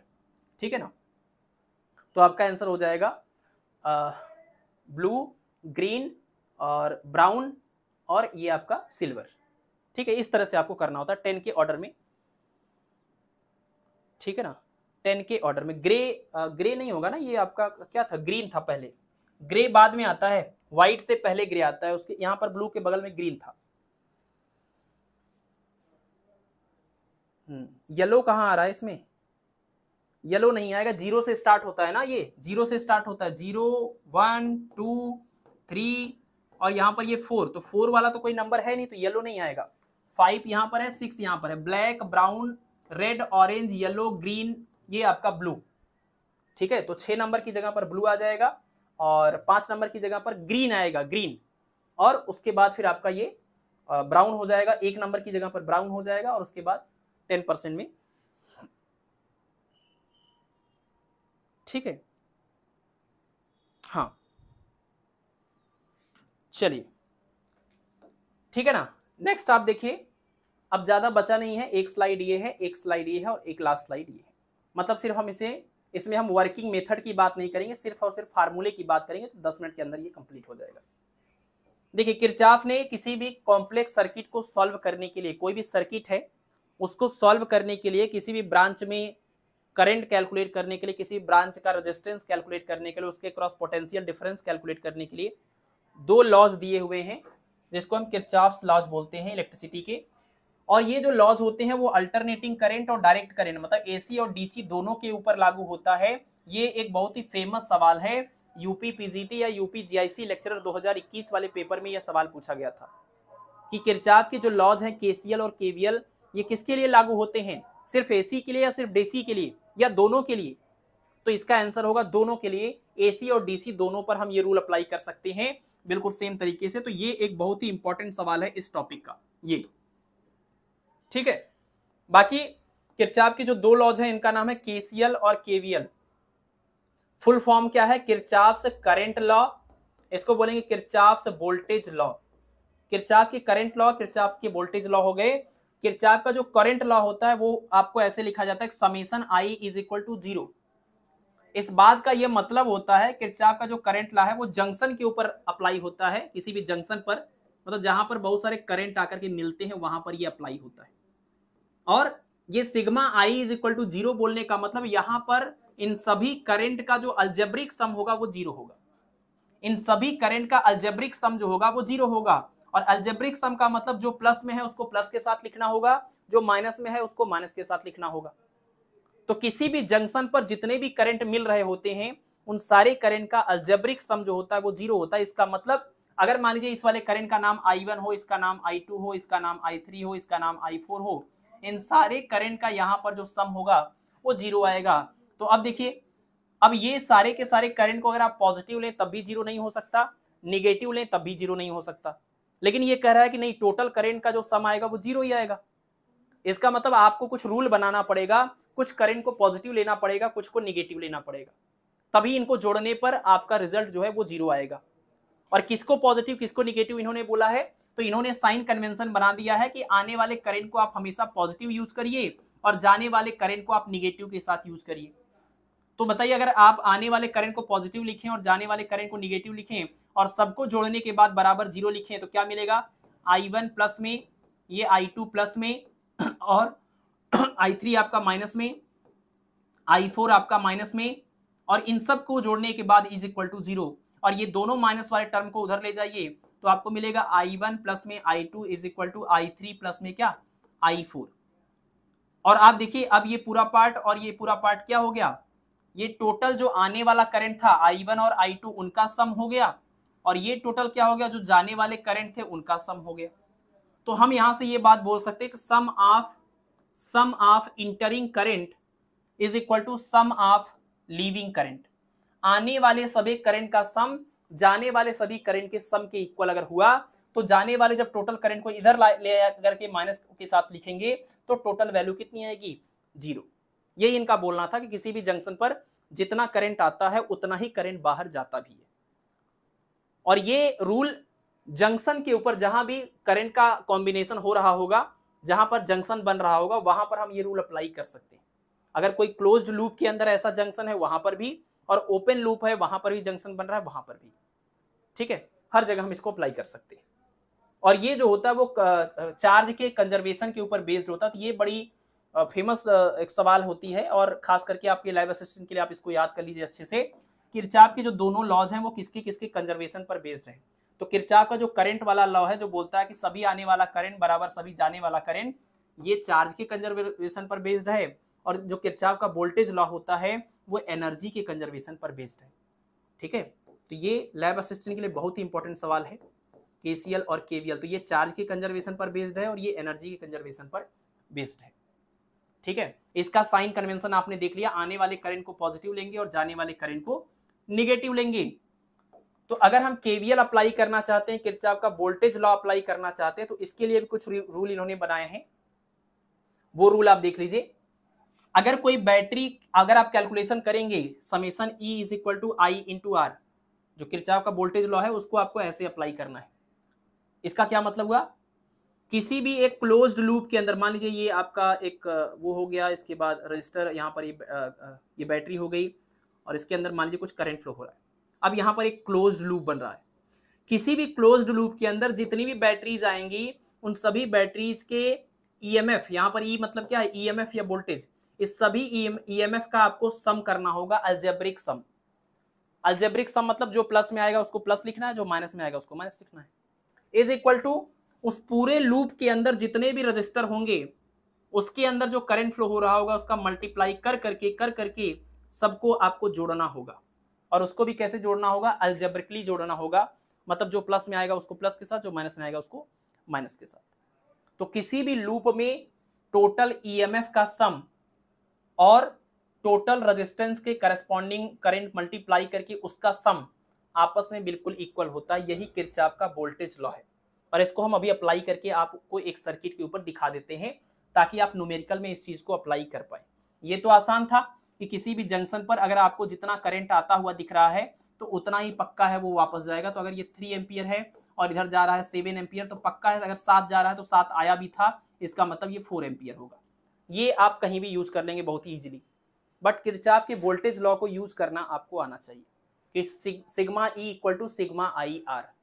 और ये क्लोज्ड लूप के अंदर ही सिर्फ काम करेगा, जबकि ये वाला क्लोज्ड ओपन हर जगह काम करेगा, सिर्फ जंक्शन बनना चाहिए, ठीक है। तो यहां पर जो ईएमएफ आप लिखेंगे, जो करंट आप लिखेंगे, कब प्लस में लिखेंगे कब माइनस में लिखेंगे, ये इंपॉर्टेंट बात होती है। तो जब आप कैलकुलेशन ऐसा कर रहे होंगे कि सेल में आप निगेटिव टर्मिनल से पॉजिटिव टर्मिनल की तरफ जा रहे होंगे, तो ऐसे में इस सेल का जो ईएमएफ होगा वो प्लस के साथ लिखेंगे, क्योंकि यहाँ पर ईएमएफ इधर से इधर बढ़ता, इधर कम था इधर ज्यादा था। तो ये आपका ईएमएफ या पोटेंशियल ड्रॉप जो है वो बढ़ रहा है, डिफरेंस। और अगर आप इसका उल्टा करेंगे, पॉजिटिव से निगेटिव की तरफ जाएंगे, तो आपका ये ईएमएफ इधर घट रहा है तो आप इसको निगेटिव के साथ लेंगे, ठीक है। किसी भी वायर के अंदर करंट के डायरेक्शन में अगर आप चलेंगे तो करंट को प्लस लेंगे और उससे उल्टा चलेंगे अगर आप तो करंट को माइनस लेंगे। एक लूप अगर हम यहाँ पर इक्वेशन के एग्जांपल के तौर पर लें और उसमें हम ये अप्लाई करके आपको दिखाएं कैसे ये अप्लाई होता है, तो मान लीजिए कि ये आपके पास वो फेमस हम यहाँ पर लूप बना देते हैं, ठीक है। ये देखिए क्या है कि ये आपका जो सेल है इसका ईएमएफ E1 है, इस सेल का ईएमएफ E2 है, ये रेजिस्टेंस R1 है, ये रेजिस्टेंस R2 है, ये रेजिस्टेंस आपका R3 है। तो एक क्लोज्ड लूप आपको यहां पर दिख रहा है और एक क्लोज्ड लूप आपको यहां पर दिख रहा है, लूप नंबर 1, लूप नंबर 2। और क्लोज्ड लूप के अंदर अप्लाई होता है क्या, क्लोज्ड लूप के अंदर अप्लाई होता है केवीएल। तो अगर हम किरचॉफ की वोल्टेज लॉ को यूज करें, और इंपॉर्टेंट बात आप देखिए, ये पॉजिटिव टर्मिनल है, ये नेगेटिव टर्मिनल है, तो इधर से कुछ करंट निकलेगा, उसको हम बोल दे रहे हैं E1 था, तो इस करंट को हमने बोल दिया I1। ये आपका देखिए E2 है, ये पॉजिटिव है, ये नेगेटिव है, तो इससे हम निकलने वाले करंट को क्या बोल देते हैं, I2। अब अगर हम जंक्शन पर आपसे पूछें कि इधर की तरफ कितना करंट पास होगा, तो आप बता सकते हैं केसीएल अप्लाई करके, किरचॉफ के करंट लॉ को अप्लाई करके, कि किसी भी जंक्शन पर जितना करंट आता है उतना ही करंट जाता है। इधर से आया I1 करंट, इधर से आया I2 करंट, दोनों मिलकर इधर चले जाएंगे, इसका नाम हो जाएगा I3 करंट। और यहाँ जो I3 होगा वो किसके इक्वल होगा, वो उसको आप I1 प्लस I2 के इक्वल लिख सकते हैं। जाने वाला जो करंट है वो आने वाले करंट के सम के इक्वल होगा। ये किरचॉफ के पहले लॉ से हम यहाँ पर इक्वेशन बना सकते हैं, पहली बात। दूसरी बात, पहले वाले लूप के अंदर मान लीजिए अगर हम केसीएल अप्लाई करना चाहें, केवीएल अप्लाई करना चाहें पहले वाले लूप के अंदर, अब आप कैलकुलेशन ऐसे भी कर सकते हैं, एंटी क्लॉकवाइज भी और क्लॉकवाइज भी, कैसे भी आप करिए वो आपके ऊपर है। तो अगर मान लीजिए आप एंटी क्लॉकवाइज कैलकुलेशन कर रहे हैं, मतलब आप ऐसे ऐसे घूम करके इसमें कैलकुलेशन की बात करेंगे, तो जब आप ऐसे ऐसे घूमने की बात करेंगे तो इधर से इधर आपको जाना पड़ेगा। तो सिग्मा ई की जगह पर क्या लिखेंगे, सिग्मा ई की जगह पर लिखेंगे नेगेटिव से पॉजिटिव की तरफ जा रहे हैं, तो इसका ईएमएफ आप लिखेंगे प्लस में E1 इज इक्वल टू, बाकी कोई दूसरा तो सेल था नहीं यहाँ पर, तो सिर्फ आपने लिखा क्या, E1। और यहां पर अब इसके बाद जब इधर से वापस जाएंगे तो अब देखिए इधर से अब वापस जा रहे हैं, तो इस वाले R2 वाले रजिस्टर के अंदर, R2 उल्टा हो गया, यहां पर आप R2 लिखिए, यहां पर आप R3 लिखिए। R3 वाले रजिस्टर के अंदर जो करंट जा रहा है वो I3 जा रहा है, और आप करंट के डायरेक्शन में जा रहे हैं तो करंट प्लस में I3 R3 हो जाएगा, ठीक। और इधर से जब ये वापस से आप ऊपर जाएंगे तो देखिए इस वाले लाइन में आपने यहां पर I1 करंट बोला था, और ये बात ध्यान रखिएगा कि एक ब्रांच के अंदर सिर्फ एक ही करंट फ्लो होता है, एक ब्रांच के अंदर सिर्फ एक ही करंट फ्लो होता है। तो यहां से यहां तक सिर्फ एक ही रजिस्टर जुड़ा हुआ है, तो इसी रजिस्टर में यही वाला करंट फ्लो होगा। अगर इधर से ये I1 था तो इसका मतलब इधर भी ये I1 ही रहेगा, तो आप लिखेंगे प्लस में क्या, I1 और R1, I1 और R1। प्लस में क्यों लिखा, क्योंकि आप करंट के ही डायरेक्शन में चल रहे हैं, ये करंट ऐसे ऐसे करके ऐसे जा रहा है, तो करंट के डायरेक्शन में चल रहे हैं तो प्लस प्लस प्लस। सिमिलरली आप नीचे वाले के अंदर आ जाइए और इसमें आप कैलकुलेशन फिर से आप एंटी क्लॉकवाइज करिए। तो फिर से अगर आप कैलकुलेशन एंटी क्लॉकवाइज करेंगे तो क्या बनेगा, देखिए इधर से आप ऐसे घूमेंगे तो ये पॉजिटिव है, ये नेगेटिव है, पॉजिटिव से नेगेटिव की तरफ जाएंगे तो ईएमएफ को नेगेटिव लेना पड़ेगा, तो माइनस में E2 इज इक्वल टू, अब ऐसे आगे बढ़ेंगे तो आप देखिए ये आपका R2 नाम का रजिस्टर है, लेकिन करंट इसमें उल्टा बह रहा है और हम जा रहे हैं इधर की तरफ, तो करंट को हमें नेगेटिव लेना होगा, माइनस में I2 लिखेंगे, साथ में हम R2 लिखेंगे, है ना। हम करंट के बिल्कुल अपोजिट चल रहे हैं तो इसलिए हमें माइनस लिखना पड़ेगा। फिर यहां से घूमते हुए ऐसे जा रहे थे, ऐसे ऐसे करके ऊपर से जाएंगे, तो जब ये ऊपर से इधर वापस आएंगे तो देखिए I3 करंट इसमें इधर जा रहा है और हम इधर की तरफ आ रहे हैं, तो I3 भी निगेटिव हो जाएगा, माइनस में I3, और उसका जो रजिस्टर है वो क्या हो जाएगा, R3।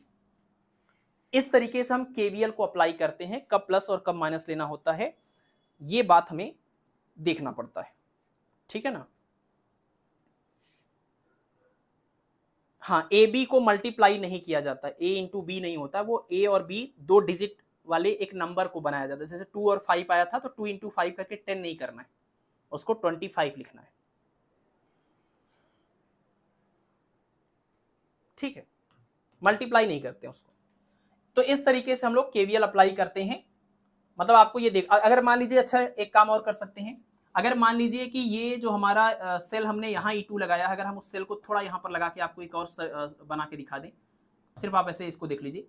मान लीजिए कि ये E1 है और यहाँ पर आपने इसको ले लिया क्या, इसको आपने ले लिया E2 और इसमें कुछ भी आप ऐसे रजिस्टर दिखा दीजिए, हो जाएगा। तो ऐसे में अगर मान लीजिए ये आपका E2 होता है ना, और इस E2 के बाद ये आपका यहां पर ऐसे ले लीजिए, E2 हो गया और यहां पर आप कुछ ऐसा रजिस्टर बना लीजिए।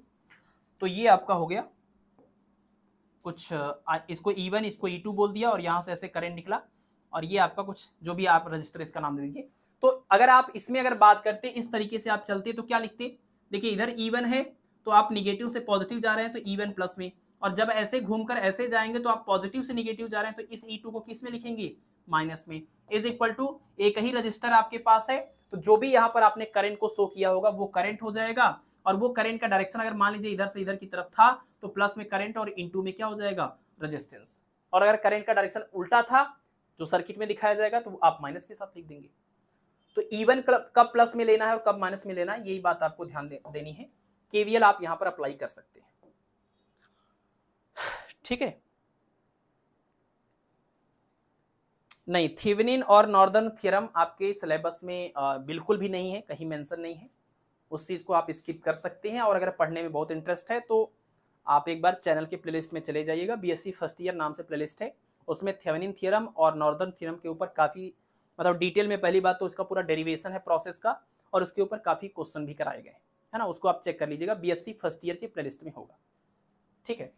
चलिए व्हीट स्टोन ब्रिज की अगर बात करें तो व्हीट स्टोन ब्रिज ये आपका कुछ ऐसा अरेंजमेंट होता है, आप सबको पता है, इसमें 4 रेजिस्टेंस होते हैं, P Q R S, ये 4 रजिस्टर होंगे। यहाँ एक बैटरी लगी हुई है, एक स्विच है इसको ऑन ऑफ करने के लिए, यहाँ पर एक स्विच लगा हुआ है इस गैल्वेनोमीटर को कनेक्ट करने के लिए, डिस्कनेक्ट करने के लिए, ठीक है। तो ये एक खास अरेंजमेंट है कि अगर हमें P के बारे में और Q के बारे में पता हो या ना भी पता हो कोई बात नहीं, अगर हमें इस R के बारे में पता हो और इस P और Q का रेशियो भी पता हो, अलग अलग वैल्यू ना पता हो करके, अगर रेशियो भी पता हो या अलग अलग वैल्यूज भी पता हो तब भी ठीक है। अगर हमें ये सब रेजिस्टेंसेस अगर पता है तो हम इस अननोन रेजिस्टेंस को अगर फाइंड आउट करना चाहते हैं तो ये वाला सेटअप हम यूज कर सकते हैं जिसको हम बोलते हैं व्हीट स्टोन ब्रिज। और ये सेटअप हम यूज कैसे करेंगे कि हमें उस अननोन रेजिस्टेंस की वैल्यू मिल जाएगी, इसके लिए प्रोफेसर व्हीट स्टोन ने एक पूरा डेरिवेशन किया था केवीएल अप्लाई करने के बाद, और वो कंडीशन में अप्लाई किया था जिस कंडीशन में इस गैल्वेनोमीटर के अंदर कोई भी डिफ्लेक्शन नहीं होगा, जबकि ये गैल्वेनोमीटर कनेक्टेड है और ये बैटरी भी आपका यहां पर कनेक्ट हो गई है। तो जब ये दोनों स्विच को आप कनेक्ट कर देते हैं, क्लोज कर देते हैं, तो एक ऐसा कंडीशन देखने को मिलता है इस आर की वैल्यू को बदल बदल करके रखने पर, जब इस गैल्वेनोमीटर के अंदर कोई भी डिफ्लेक्शन नहीं होता, दैट मींस इधर से कोई भी करंट पास नहीं होता, इस वाले वायर के थ्रू कोई भी करंट पास नहीं होगा, तो इसमें कोई भी डिफ्लेक्शन नहीं होगा। इसको बोलते हैं बैलेंस कंडीशन।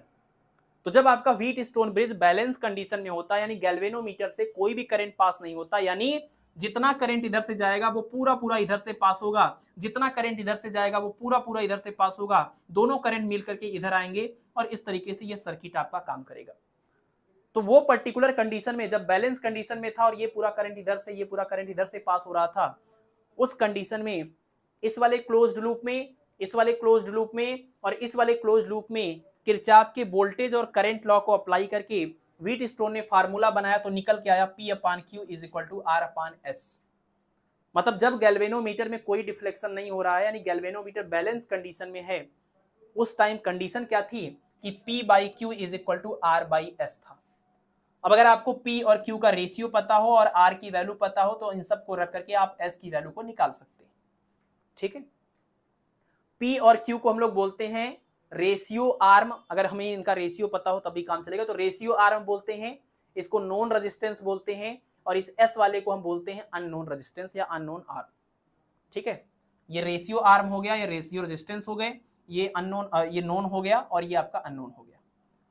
आपका ये galvanometer sorry wheat stone bridge सबसे ज्यादा सेंसिटिव कब होता है, जब सभी के सभी रेजिस्टेंस सेम ऑर्डर के होते हैं, मतलब सभी 10 के पावर 4 में है, सभी 10 के पावर 3 में है, इस टाइप के हैं, या कहें और एग्जैक्टली अगर सारे रेजिस्टेंस की वैल्यू सेम हो जाए तो ये आपका सबसे ज्यादा सेंसिटिव होता है, ठीक है ना। सबसे ज्यादा सेंसिटिव होता है जब सभी रेजिस्टेंस सेम हो जाए, या कह लीजिए उनके ऑर्डर आपस में इक्वल हो जाए, सेम ऑर्डर का हो जाए, सभी 1000 के रूप में है, सभी ऐसे हो तो ठीक रहेगा।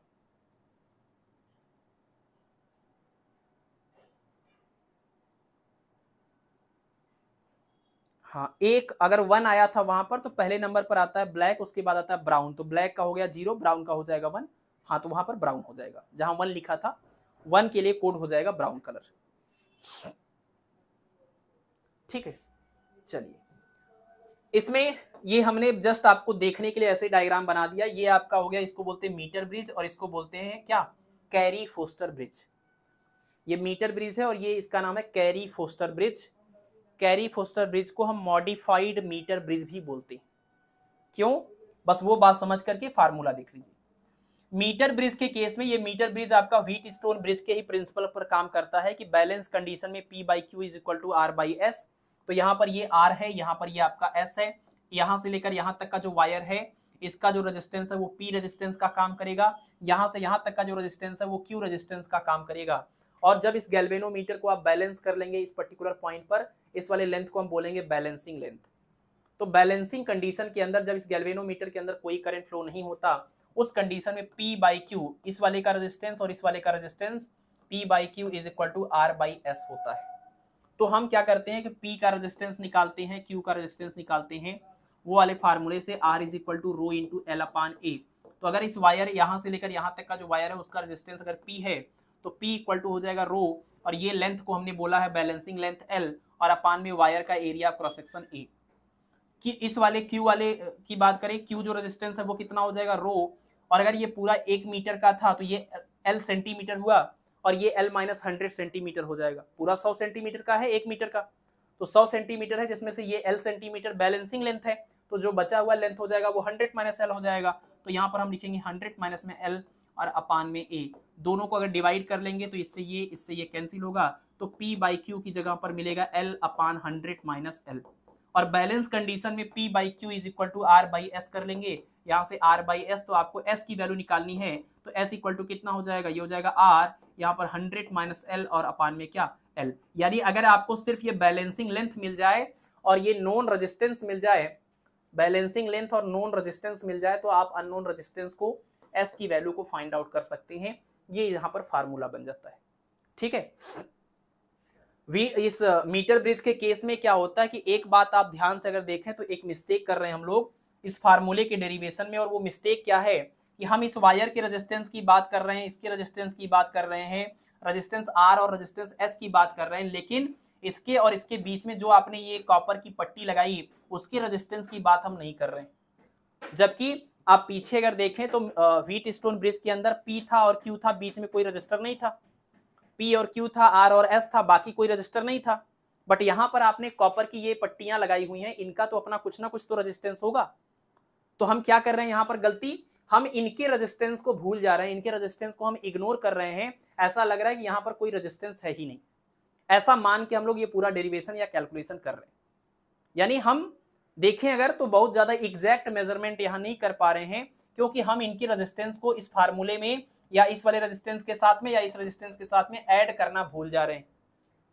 तो ऐसे में अगर हमारा ये जो रेजिस्टेंस है P और Q, अगर ये हाई रेजिस्टेंस होंगे तो इस हाई रेजिस्टेंस के केस में हम इस इनके बहुत छोटे, क्योंकि मोटा है, काफी मोटा बनाया गया है, तो इसका रेजिस्टेंस होता बहुत कम है। आपने पढ़ा मोटे और छोटे वायर का रेजिस्टेंस कम होता है, तो ये मोटे पट्टियां यहाँ पर इसीलिए लगाई गई हैं ताकि इसका रेजिस्टेंस कम से कम हो या नेग्लिजिबल हो। नेग्लिजिबल इन द सेंस इसके रिस्पेक्ट में ये रेजिस्टेंस नेग्लिजिबल होना चाहिए। तो हमारी ये यहाँ पर ऐसा मानना है कि ये जो रेजिस्टेंस है वो इनके रेजिस्टेंस के रिस्पेक्ट में नेग्लिजिबल है, लेकिन हाँ कुछ ना कुछ तो है रेजिस्टेंस, तो हम उस रेजिस्टेंस को इग्नोर करके चल रहे हैं और उसके बेसिस पर हम अपना ये रिजल्ट दे रहे हैं। तो थोड़ी बहुत मिस्टेक की यहाँ प्रोबेबिलिटी है कि हम इसके रेजिस्टेंस को इग्नोर कर रहे हैं, इसलिए बैलेंसिंग कंडीशन जो हमें मिल रहा है वो एकदम एक्चुअल वाला नहीं है जो कि व्हीट स्टोन ब्रिज में जैसा बता रहे थे। और इसी प्रॉब्लम को सॉल्व करने के लिए कैरी फोस्टर ब्रिज बना हुआ है। कैरी फोस्टर ब्रिज के अंदर ये वाली प्रॉब्लम नहीं आती है, क्योंकि कैरी फोस्टर ब्रिज में हम कोई पर्टिकुलर रेजिस्टेंस कैलकुलेट करने की बात नहीं करते हैं, हम दो रेजिस्टेंस के डिफरेंस की बात करते हैं। तो पहली बार जब हम रेजिस्टेंस निकालते हैं उसमें ये वाला टर्म हमारा जो भी है इसका अपना इन्वॉल्व हो जाता है, दूसरी बार करते हैं उसमें भी इनके रेजिस्टेंस इन्वॉल्व हो जाते हैं, दोनों का डिफरेंस करेंगे तो वो दोनों रेजिस्टेंस आपस में माइनस होकर के 0 हो जाते हैं। पहली बार भी इसके कुछ अपने रेजिस्टेंस आए होंगे, दूसरी बार भी आए होंगे, दोनों को माइनस करेंगे तो फिर वो जो हमने इसके इसके रेजिस्टेंस की हम बात कर रहे थे वो 0 हो जाता है। इस वजह से इस वाले केस में ये वाली प्रॉब्लम नहीं होती।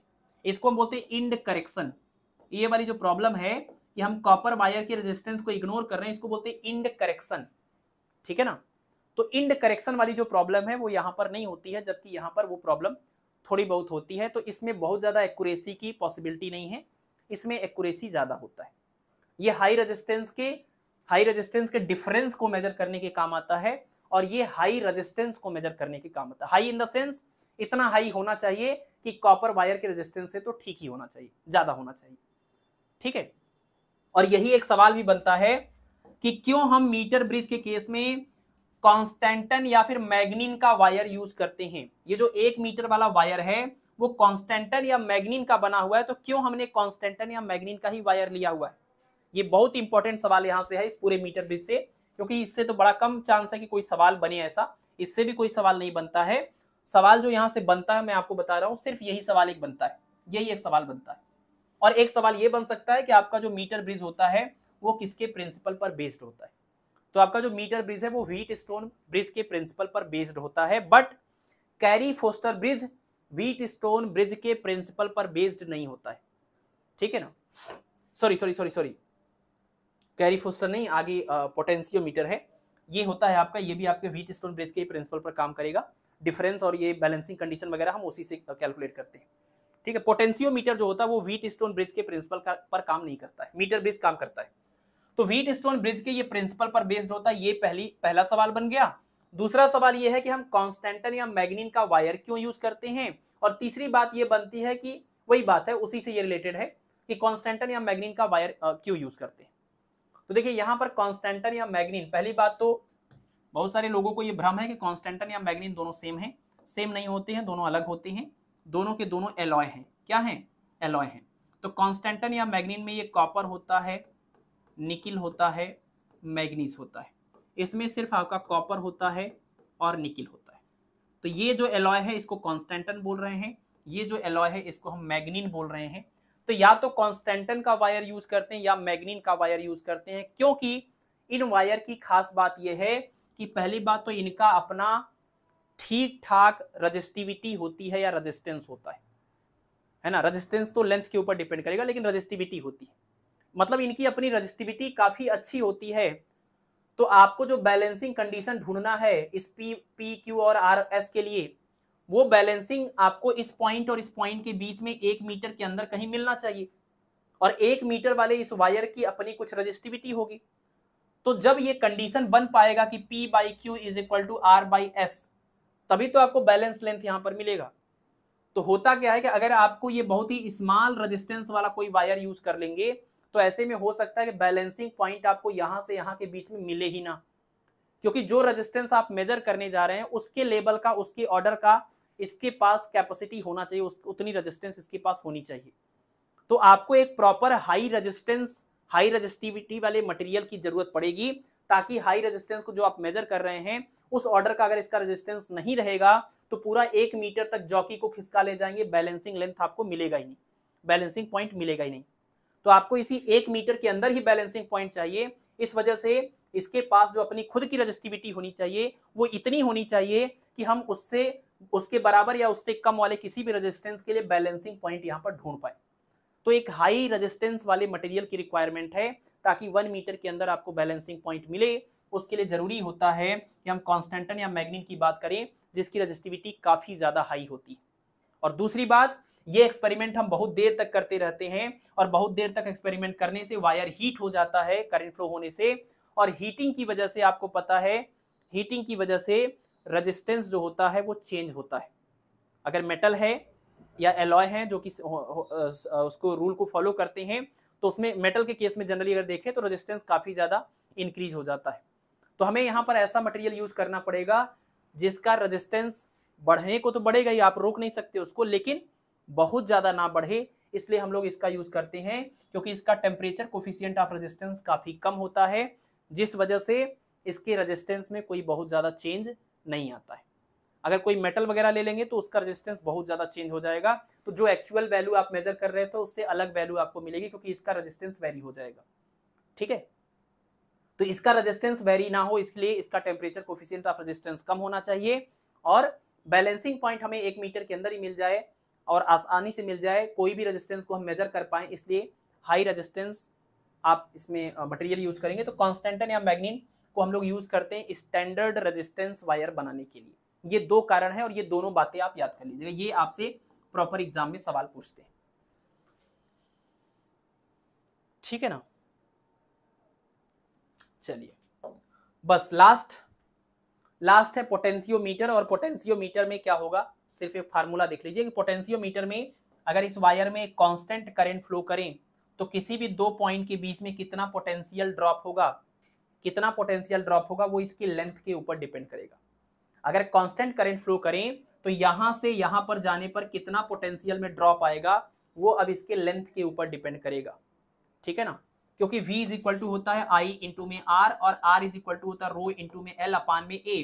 अगर ये वायर आपका यूनिफॉर्म क्रॉस सेक्शन का है, मतलब A की वैल्यू सेम हुई, रो की वैल्यू, वायर एक ही है तो रो की वैल्यू सेम हुई, है ना, यहाँ पर I लिख लीजिए, और करंट आप कांस्टेंट फ्लो करा रहे हैं तो सब कुछ अगर फिक्स हो गया तो यही जो L है वही डिसाइड करेगा कितना पोटेंशियल का ड्रॉप होगा, ठीक है।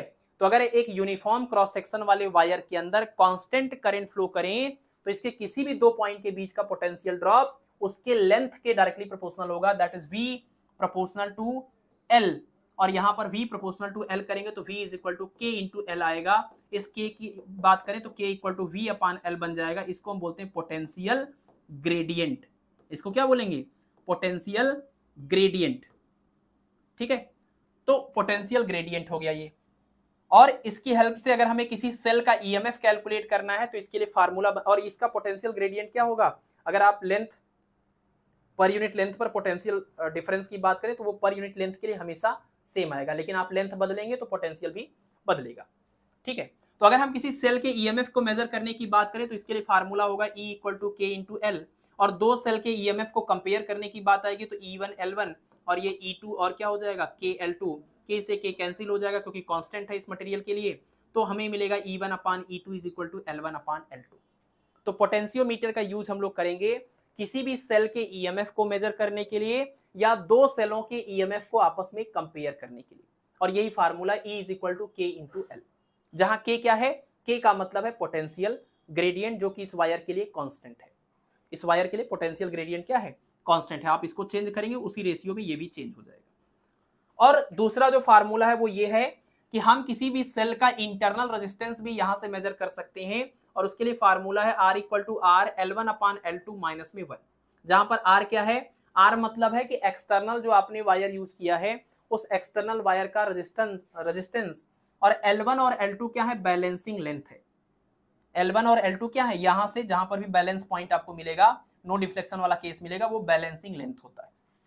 तो एक बार जिस सेल की हम बात कर रहे थे, अगर एक बार इस सेल को हम डायरेक्ट यहां से बैलेंसिंग पॉइंट को ढूंढे, वो बैलेंसिंग पॉइंट को हम L1 बोलेंगे, और दूसरी बार हम इसके साथ में एक रेजिस्टेंस बॉक्स लगा करके, रेजिस्टेंस बॉक्स R लगा करके इसके साथ में हम बैलेंसिंग पॉइंट ढूंढे, उसको हम लोग L2 बोलेंगे, और जो हम एक्सटर्नल रेजिस्टेंस R लगाएंगे रेजिस्टेंस बॉक्स का, वही R यहां पर लिखा जाएगा। तो ये जो आपका L1 है वो विदाउट, जब आपने रेजिस्टेंस नहीं लगाया था, रेजिस्टेंस बॉक्स नहीं यूज किया था, उस टाइम का ये बैलेंसिंग लेंथ है, और जब आपने रेजिस्टेंस लगा करके बैलेंसिंग पॉइंट ढूंढा उस टाइम की लेंथ को हम L2 बोल रहे हैं। तो R equal to R L1 upon L2 minus 1, ये किसी भी सेल के इंटरनल रेजिस्टेंस को मेजर करने के लिए भी आप ये फार्मूला यूज कर सकते हैं। तो ये 3 इंपॉर्टेंट फार्मूले हैं जिसमें से ये पोटेंशियल ग्रेडियंट आपके लिए जरूरी चीज है, ठीक है। तो E is equal to K into L, E1 upon E2 equal to L1 upon L2, R equal to R L1 upon L2 minus 1, ये फार्मूला आप देख सकते हैं। बाकी जो पोटेंशियोमीटर होता है वो एक आइडियल वोल्टमीटर की तरह काम करता है।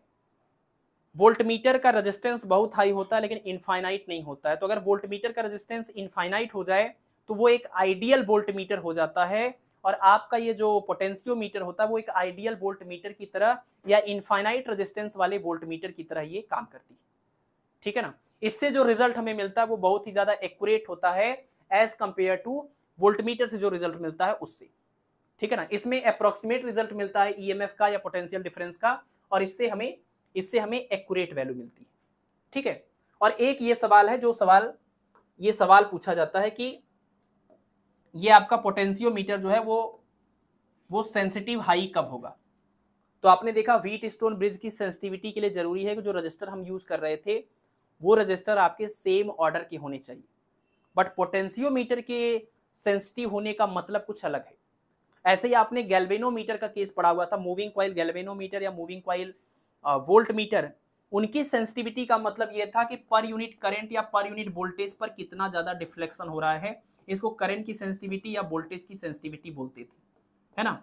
तो यहां सेंसिटिविटी का मतलब क्या हुआ कि कितने कम वोल्टेज या करंट के बावजूद कितना ज्यादा डिफ्लेक्शन हमें शो कर रहा है।